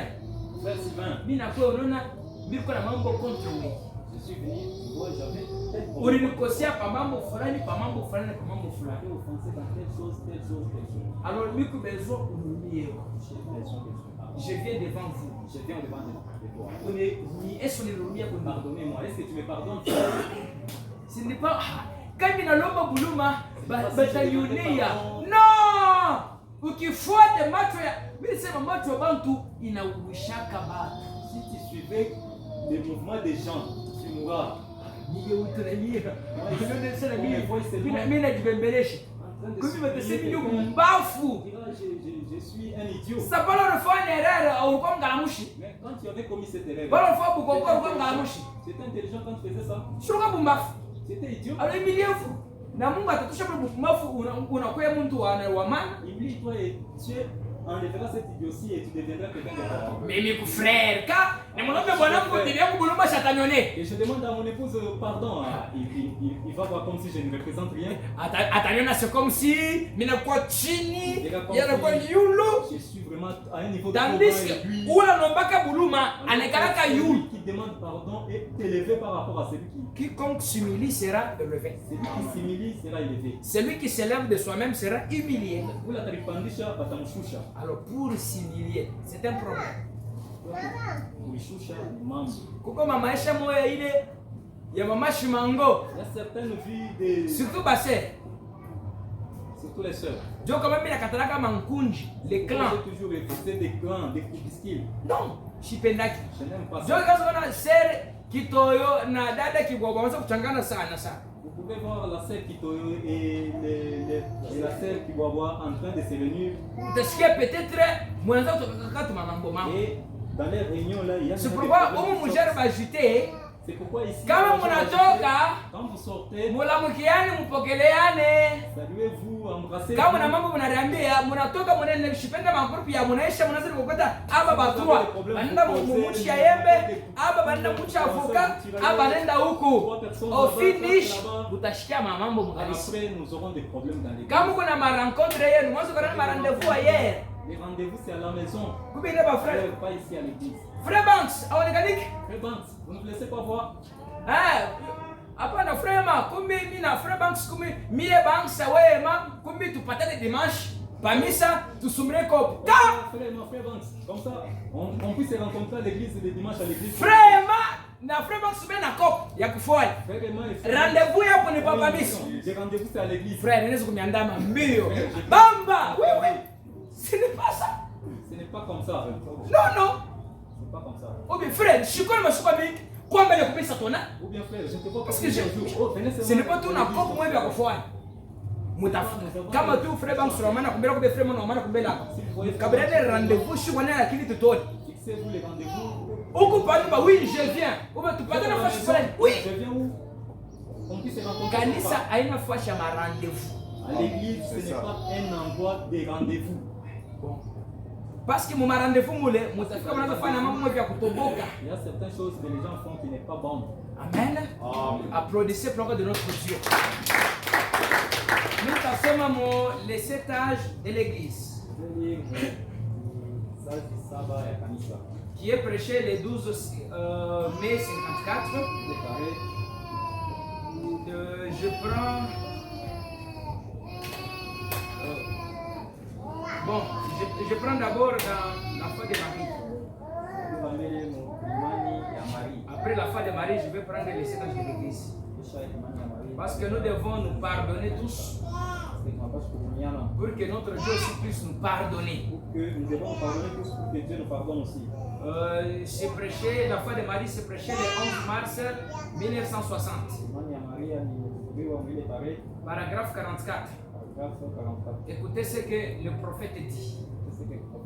Jésus a dit, quand vous faites cette prière, si vous avez quelque chose dans votre cœur, pardonnez à tout homme ses offenses de tout votre cœur. Car si vous ne pardonnez pas de tout votre cœur toutes les offenses que les hommes ont commises contre vous,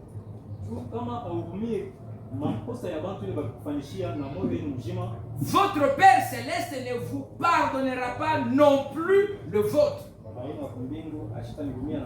Ainsi,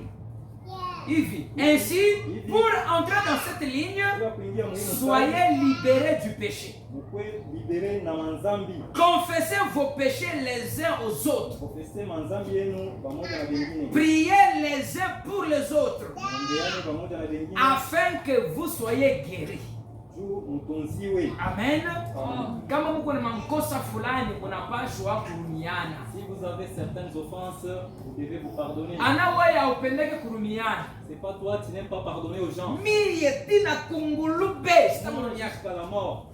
C'est tina kungulube. Oma kunkuku. Toi. Amen. On met devant la poule. Amen. Parce que mie. Moi. Et aussi Unaenda mama famille pourquoi mu marufu ya mingi. Vous voyez même dans des familles pour Mimi na mkongo atu tutakuleka pamoja. Toi et moi jusqu'à la mort on ne mangera même pas ensemble. Si na vile Yesu atakui. Jusqu'à la venue du Seigneur. Ah. Mais Munezwa peut-être munapatana mushakusabu. Vous savez, c'est pourquoi Bible nasema Mukristo ashiturnake page.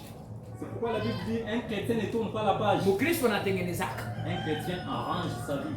Unasema lufu. Vous savez la mort. Ana unakufa hivi hapana. C'est pas mourir seulement charnellement. Mungu anasema simu kwa maana oleo kufa kupitia ile chapo be mwile misemo ulisema au lieu que tu meurs. Unakuwa ni rencontrer na frère muma obstacle muma situation moi hivi fulani. Tu peux te retrouver dans certaines situations. Munakulia. Et vous mangez, vous vivez. Kumwisho Après vitu vyako vyote vinafungiwa. Et tout Malufu naingia nyumba yako.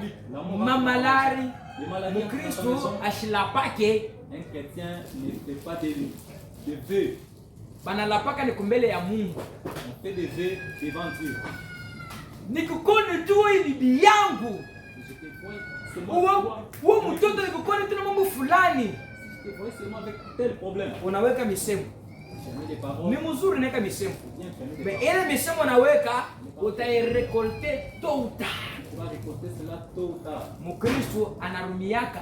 Un chrétien pardonne.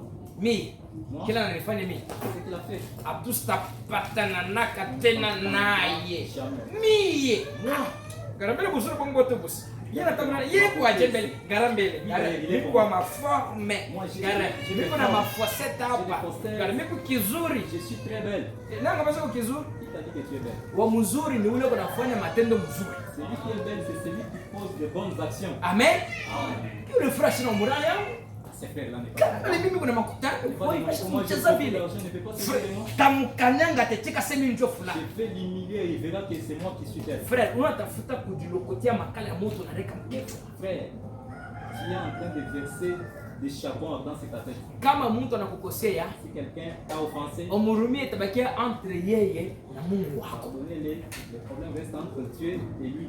Kumbe ngine basera anaweza kuwa naenda kwa dada mwingine. Anaenda kusema kwa dada mwingine bila kumfuata mwanamama. Il y a vu une faute chez une sœur. Tu prends cela, tu peux raconter à Kama une autre sœur. hauna na courage ya kumfuata ule ser, Si tu n'as pas le unaonea nkosa kufa na ile mambo muro umombee. N'en parlez plus, mourir avec et prier juste pour lui. Usina ubeta hata bwana wako usimwambie. Même ton mari, ne lui dites pas. Hata bibi yako usimwambie. Même ton épouse, ne lui dites pas. Bebe le mambo uijike entre wewe na Mungu. Sasa hivi maombi, Mungu wangu, mimi naona frère fulani munkosi. Dites à Dieu, mon Dieu, j'ai dit tel frère dans une erreur. Mimi naona dada fulani munkosa fulani. J'ai dit telle sœur dans telle erreur. Lakini sina na ile courage ya kumfuata. J'ai pas ce courage là de le suivre. Wewe Mungu msaidie. Seigneur, pas. Apate kujiameliore. Puisse s'améliorer. Apate kwenda tena kumbele. Ashifuate na vitu vya Il hivi. ne fasse pas de telles histoires encore. Ce n'est pas celle qui pate mama. C'est pas la sœur qui trouve un problème. Olele.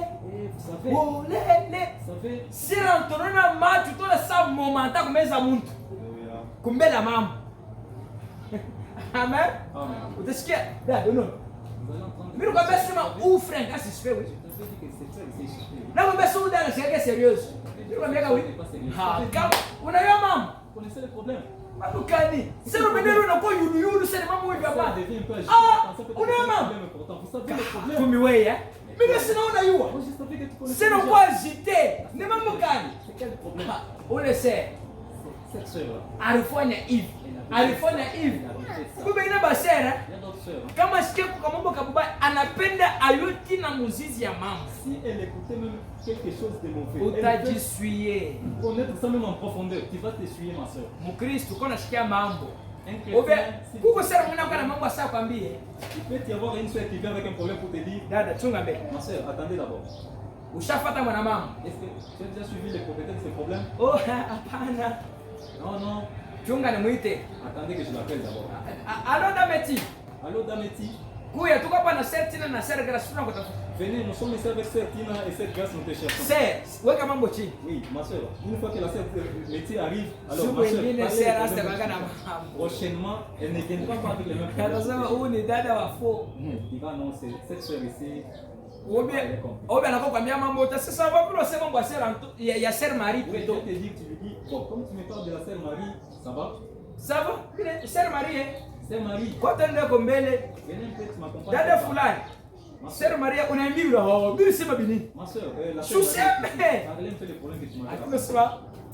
Ule sera shitongeka ma secret. Kuku ma secret bachungake se. Kuina secret kibujito kitakufunga maisha yako. Kitakushindisha wokovu. Ça va te faire manquer le salut. Tout ce qui change. Omrudishie mwananake. Et tourne ça l'expéditeur. Peut-être on a shikia mambo par erreur. Tu as écouté un problème par erreur. Vile unaishikia deja wanakuambia nayo. Comme tu as compris cela. Usitunge. Tafuta mwana mambo. Na ule mkwambia nayo, ubarudishie koli yako. Et tourne les colis. Amen. Kama mnakuya vile kanisa sasa kwa na maproblème. Si vous êtes comme ça, il n'y aura pas de problème dans l'église. Amen. Kama unaona uko na mambo ya mtu, umhurumie. Vous avez un problème contre quelqu'un, pardonnez-le. Nitasoma sasa les 7 âges de l'église. Parce que le prophète kunasema tunapaswa kurudia kumko. Nous devons retourner un peu en arrière.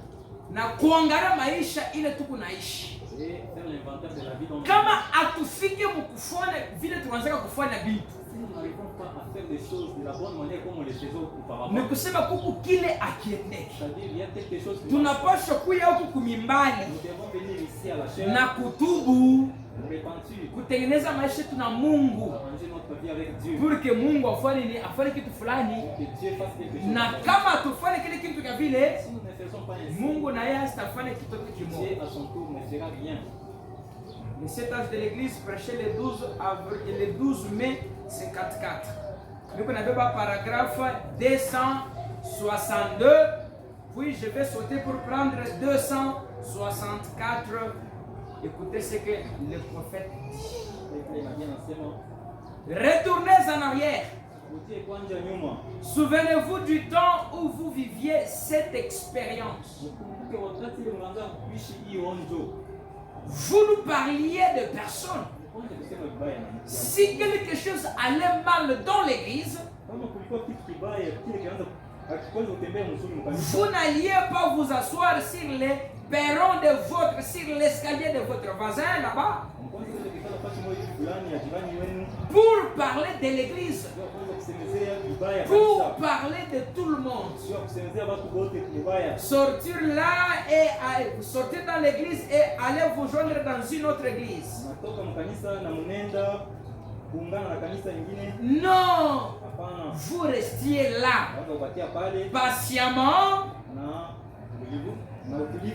à persévérer dans la prière, et Dieu réglait la situation. Vous voyez, souviens-toi d'où tu es tombé et répands-toi. Ndio kunasema kulikuwa wakati ile mambo ya kwanza kuendeka mkanisa. Il y a eu un temps où parfois les choses ne marchaient pas bien à l'église. Au kwanza kubeba ile mambo unaanza kuimba kwa watu.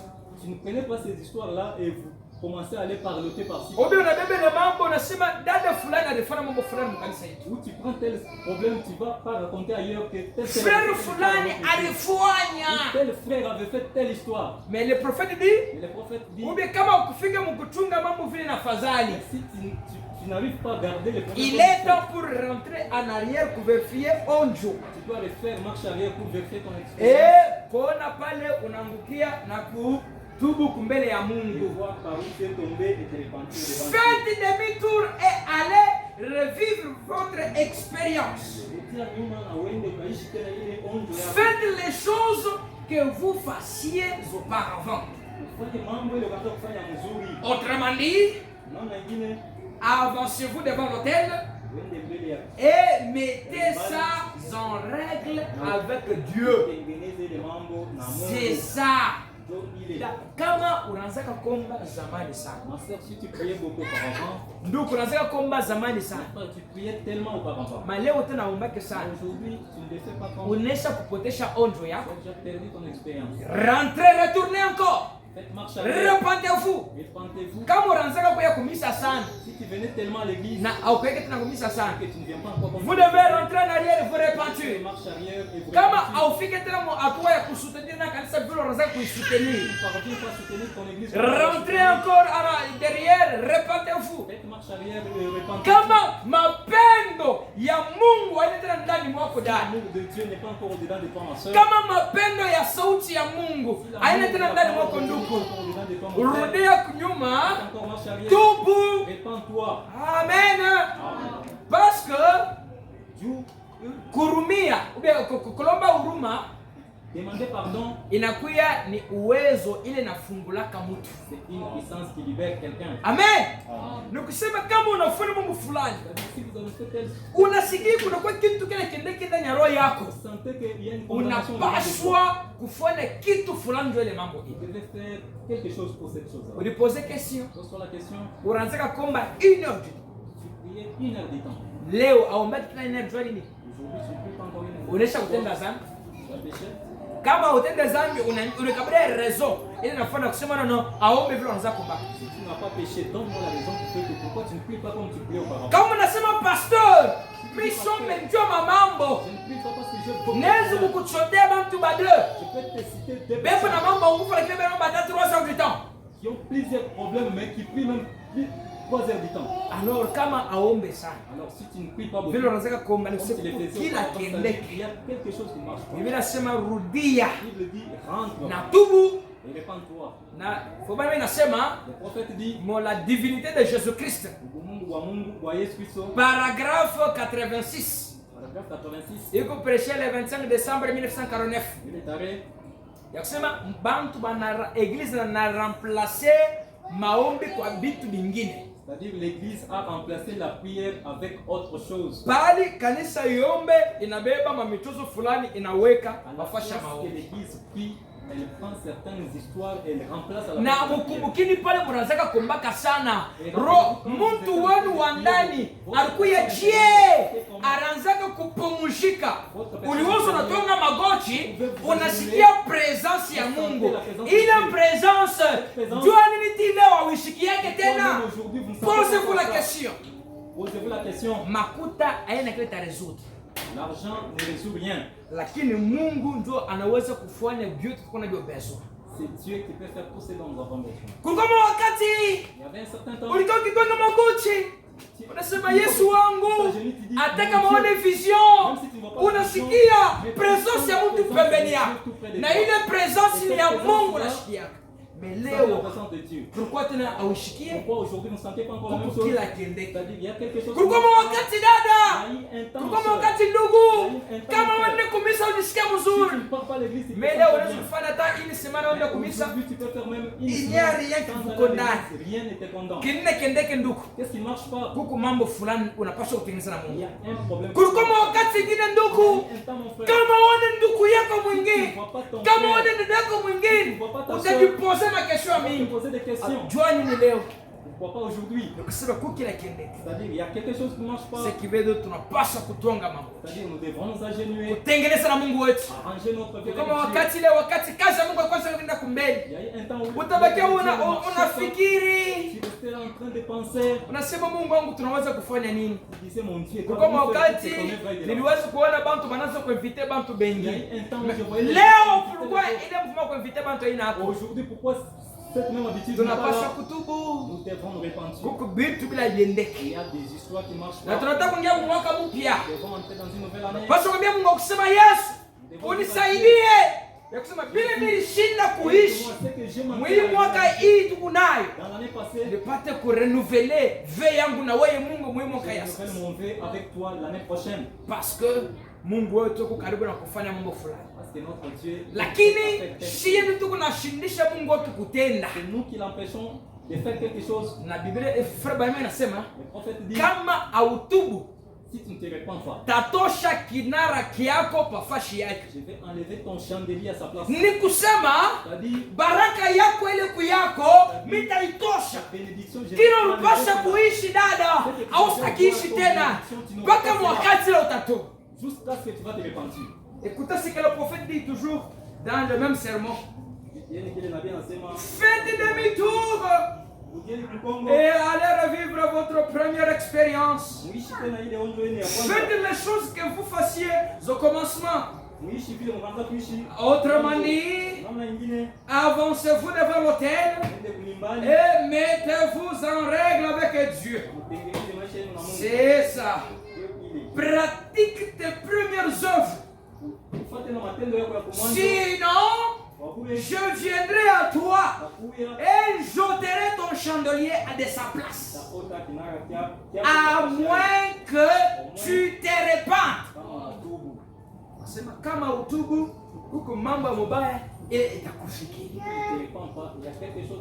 Ndio kwa maana maombi ya asubuhi tutatwanga shibote magoti, tutariria Mungu wetu, paske hapa mimi napenda kila mmoja aanze kwenda na kupanda mwatua, aanze kufikiri kwa maisha yake. Commence à penser si ça vient. Fasi gani ila rangusha Mungu? Où est-ce qu'il est tombé? Saa zingine dada yangu ulisharatika. Ma soeur parfois. Saa zingine ndugu yangu ulisharatika. Saa zingine dada yangu ulisema vibaya. Ndugu yangu ulisema vibaya.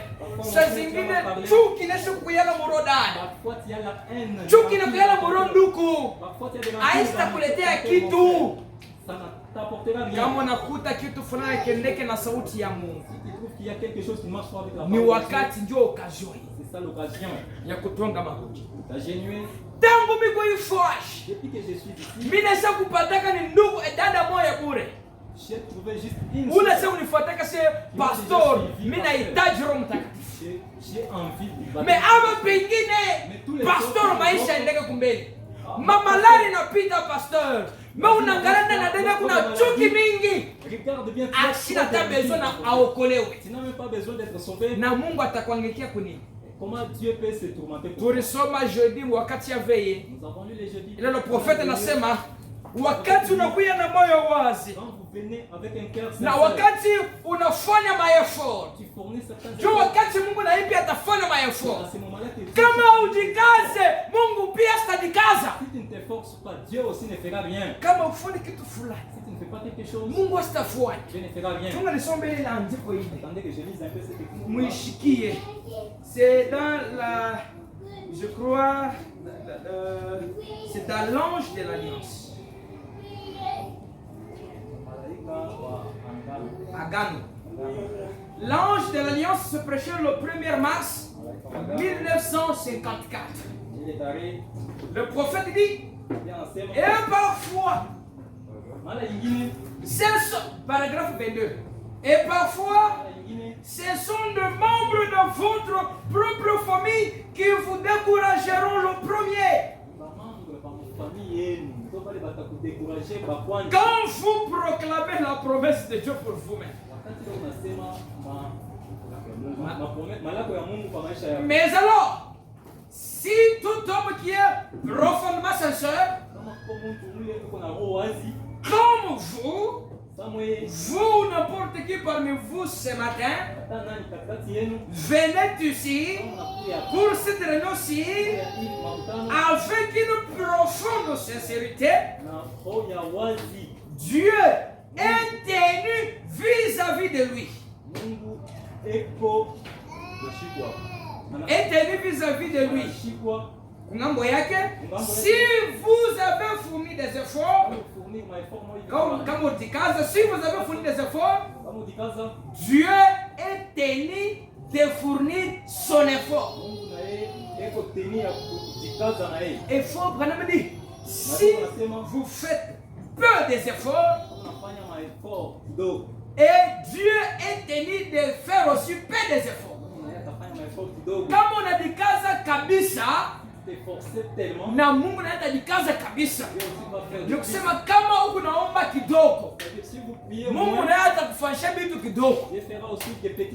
Mais angalia bila unapendaka ufanye, mais angalia niveau ya maombi yako ndani. Voyez un peu ce que tu as toujours aimé dans la vie et regardez un peu la prière que tu fais. Mungu miko beso kwa apana kazi mzuri. J'ai besoin que mon mari puisse avoir un bon. J'ai besoin d'avoir aussi une bonne. J'ai besoin d'avoir une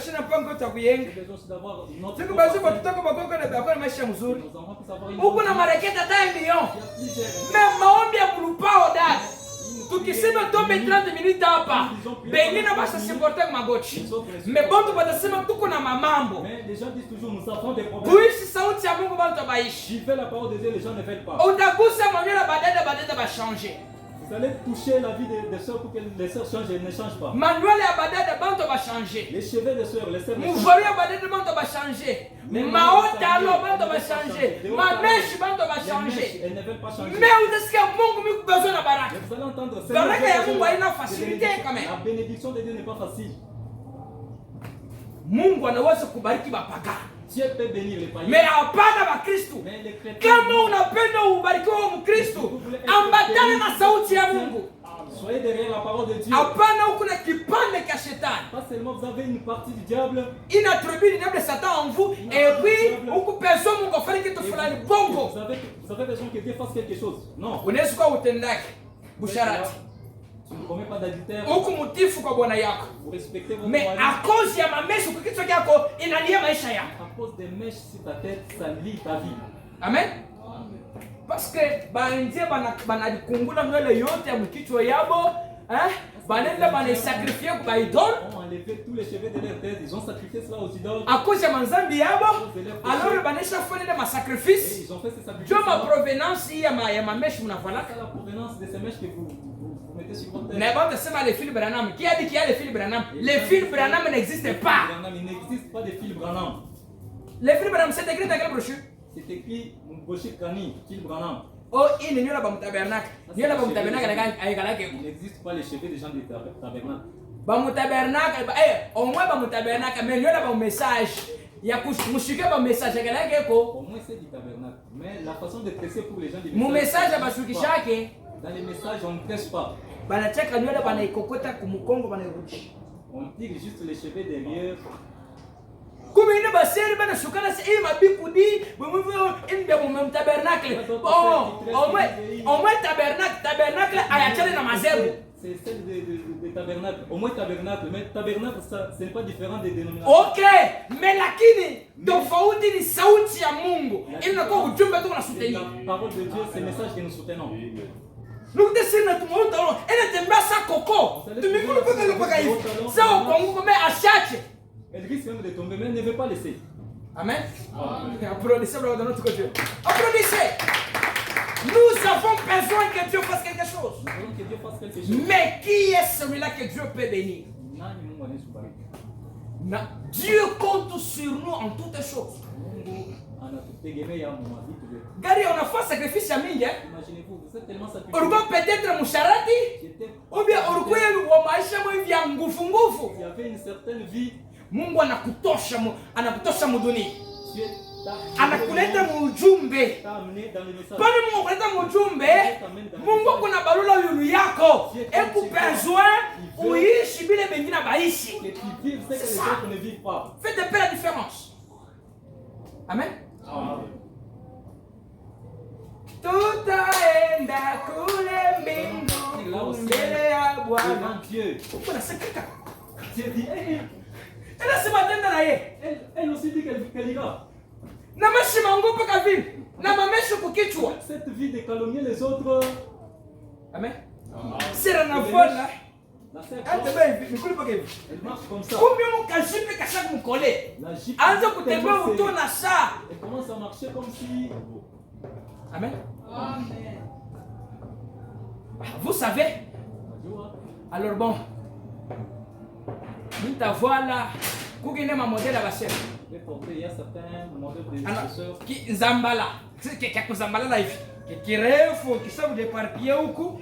Lakini hii mkono ya mrefu, hii ya mfupi. Un chrétien du message du chrétien ne peut pas porter cet habillement pareil. Il y a d'autres modèles de sœurs. Vous trouvez de l'autre côté la manche est trop longue, de l'autre côté une manche courte. Une chrétienne n'est pas au c'est l'habillement païen. C'est un habillement païen. Amen. Amen. Na c'est comme les choumes na cheronga na mufanya zanila tumangere fudu. C'est comme ce jour-là j'ai vu ma chérie. Ça tu maintiens today via. Comme des cornes. Comme nous balabala bisha kuvuma mwaser. J'ai vu sur la voie publique ici, il y a beaucoup de c'est diabolique. Na mishipende tena nione kukichwa mtoto wangu tu tumaneno tu hivi tu. Je ne vais pas encore voir sur la tête de ma fille cette histoire-là. Utotuna baseni maisha bon ni ima modeli yote ya leo inatoka mumondi ya shetani. Ces modèles que vous voyez aujourd'hui, ça vient du diable. Amen. Seri banashuka banamshonea hivi. Hiki yote ile bayatu bien, mais banafika hapo banazoweka musilini hapa. Na hiki yote musilini. Et puis anavuma simi na sape. Unaona bintu unaona roso na sape. Hapa hivi yote shona bora bra kase. Unakuta ingine nani? Viene me monte, vene. Unakuta geuka. Unakuta ser banamshonea ngua. Hiki yote hivi ribaya kusema poda shinidoni wi bakoshonea ribaya hapa. Amen. Oh, passant tuzekesha mutajeka tant que mujere bajite paka muzeke. Le pasteur commence à nous faire vieillir. Vous allez vieillir tant que vous êtes à la chair bajite.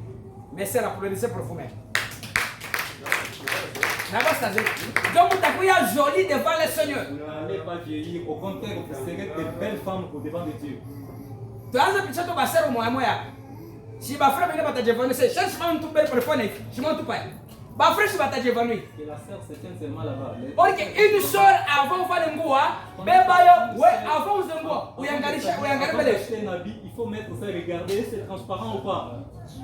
Kama karibu na moto, kama tu kama moto tu papa kana passe comme la mort parce que ça ka sachet. Parce que c'est très léger. Ça fait partie de ma vision le prophète Aaron qui marque la fin du monde, oui. Ça fait partie des visions que Faut banama nasema mimi naona temps de la fin. Mtu anavala nguo, anaivula inenea mkono. Unasema nguo yote unaikunja inenea mkono. Ça convient dans la main ici. Mais qui voit n'est pas maungu. Par quelle magie? Une fois qu'il porte ça. Et pour vous trouver que c'est normal. Vous trouvez ça normal?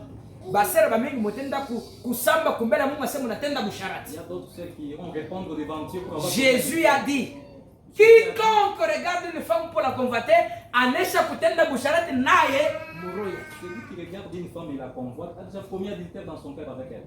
Sasa mwingine anavaa ile pale sasa anaangalia mkongo. Niko na bintu.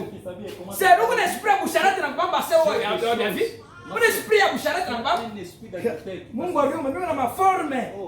Ya tasengara maforme kuli. Regarde des formes là. Ni esprit gani inasisira kama? Quel esprit qui vous a saisi? Ini seri unapita na mtoto wake mama kumbele. Qui passe avec sa fille. Mtoto wangu anakomea kuna bintu. Huo mama mbumbafu wa jebi. Et la maman regarde sa fille et dit maman. Et puis on doit vous protéger les bintu vya mtoto yako. Et puis vile biku mbele hivi unasikia tu bien. Vous voyez que c'est bien. Et puis maman chaque mutabernacle kama ni miaka na miaka. Aujourd'hui je n'ai besoin de ma tabernacle. Quittez ma tabernacle, entrez dans le message. Parce que mon tabernacle beaucoup ma gaffe ya mingi. Dans le tabernacle il y a trop de gars. Garaba mon tabernacle. Regardez les gens de tabernacle. Garaba mon tabernacle. Regardez les gens de tabernacle. Comme ni bama, ni bandi bantu bantu bina leta embouteillage mon message. Ma embouteillage. Les ramasser, bantu ba kolokota.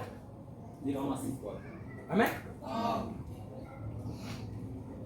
Applaudissez pour la donne Dieu. Na tunakuwa na kazi ya mingi shiba ubiri.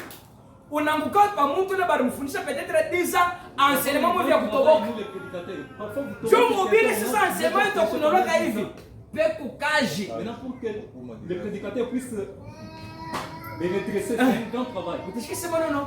Shie pale kutoka kwa mtu wa Mungu. Huko tuna kwa mtu wa Mungu. Quelqu'un vous dit nous lorsque nous étions chez Mouton. Pale tulikuwa kula nani? Pale tulikuwa kukananga. Tulikuwa kule kumbujimai. Huko tuna kumbujimai. Nous ne sommes pas en Mbujimai.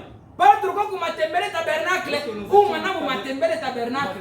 C'est la gerbe agitée tabernacle. Ici c'est la gerbe agitée tabernacle. Kama saa zingine walimiflataka quelque part mais Joatam si on avait flatté quelque part, Joatam ne le fera pas. Kama nakuflaté, si je t'ai flatté, mimi nakuwa, je te tire. Mungu Maryland. Mon Dieu, j'avais trompé. Ile zambi ya kulanda tunayaka kwetu. Ces péchés là. Mais ya mamesha tunayaka kwetu. Nous connaissons comment nous repentir de cela. Mais les mèches. Sasa moi je kana fataka ni wisema kana fataka ni bilongo sao pale pasteur anasema mambo ma haut talent. Mimi ndio watu wao wamesema tafanya je. Et quand le pasteur va parler de haut talent, c'est ce qui est mal. Et tu qui otembe kumikulu pieni pour le Seigneur. Ce qui est mal. Seigneur, vile ma haut talent ni mubaya, hein? Mina tosha mao talon. Alors je te mets à l'épreuve. Mina choma. Donne-moi. d'autres. Quand tu viens bouquet sur la photocopie. Il y a d'autres personnes, la chrétienté. Faut vraiment prêcher tenir Dieu au mot. Unasema.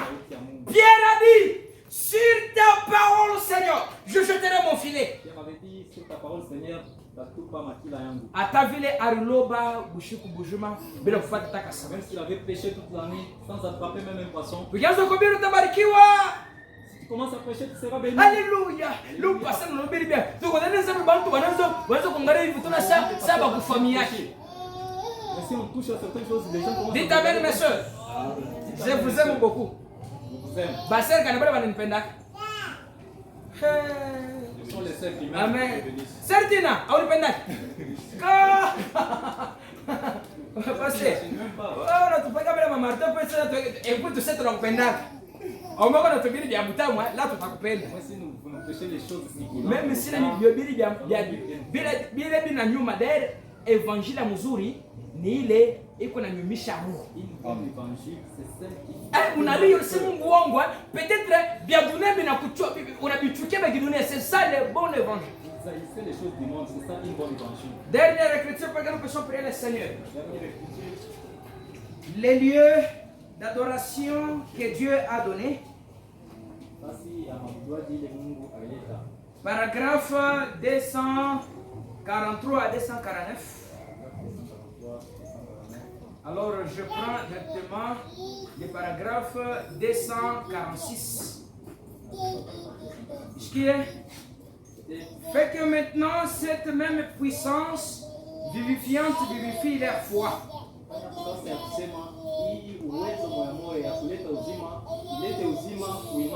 Seigneur, à ce qu'ils sont en train de faire, que chaque croyant a le main levée sur un croyant, a le main posée sur un croyant.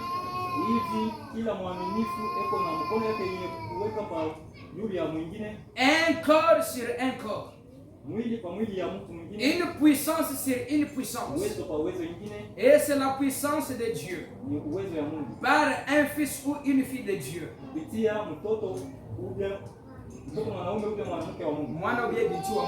Par le fils de Dieu.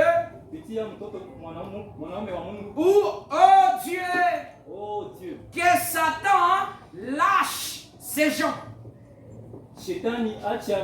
Qu'il soit guéri pour cet après-midi par la puissance de la résurrection.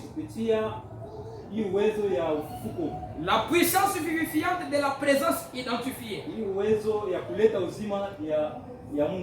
Identifier Jésus-Christ au nom de Jésus-Christ, qu'il en soit ainsi. Les mains que vous posez sur les gens portent la puissance vivifiante. Si vous avez été vivifié, est-ce que vous avez pris vie? Est-ce que Christ est devenu réel pour vous? Est-ce que la puissance de Dieu a été manifestée? Est-ce que dans cette église, l'église que Dieu a donnée, êtes-vous dans cette église, l'église que Dieu a donnée? Comment est-ce que vous y êtes? Comment savez-vous que vous avez été vivifié pour en faire partie?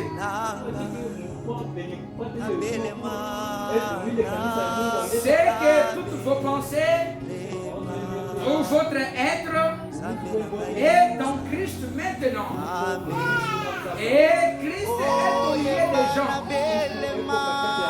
Il prouve qu'il est vivant. Il prouve qu'il est ici au jour de Sodome. Et alors, quelle main de ces gens dont la vie a été transformée, des filles guéries, d'ivrognes, des prostituées,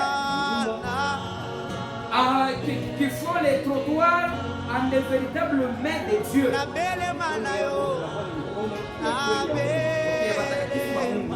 Vivifiés leurs mains sont posées sur vous. Ils sont dans l'église par le baptême du Saint-Esprit. La même puissance qui était sur les eaux bénies. Cette même puissance est posée sur votre épaule, sur vos mains, sur votre tête. Cette même puissance est vivifiante.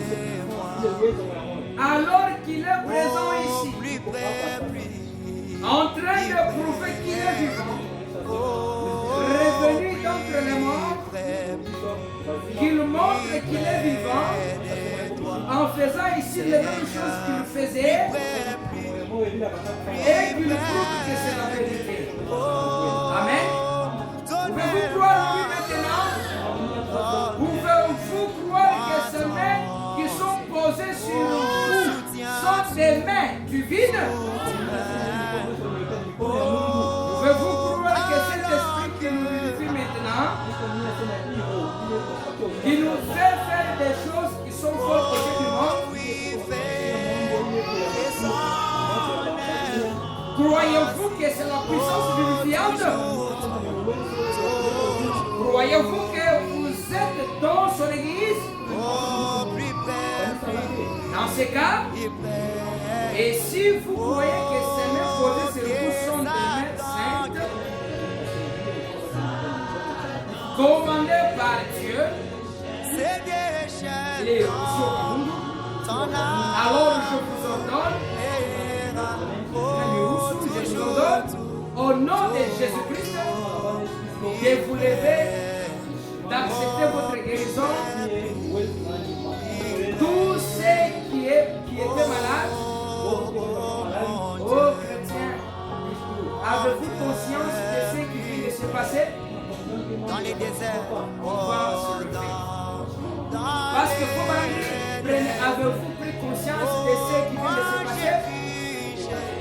On va s'élever. Maman, que Dieu bénisse. Applaudissez d'abord pour vous-même. C'est la raison pour laquelle lorsque nous allons entrer dans la prière, premièrement,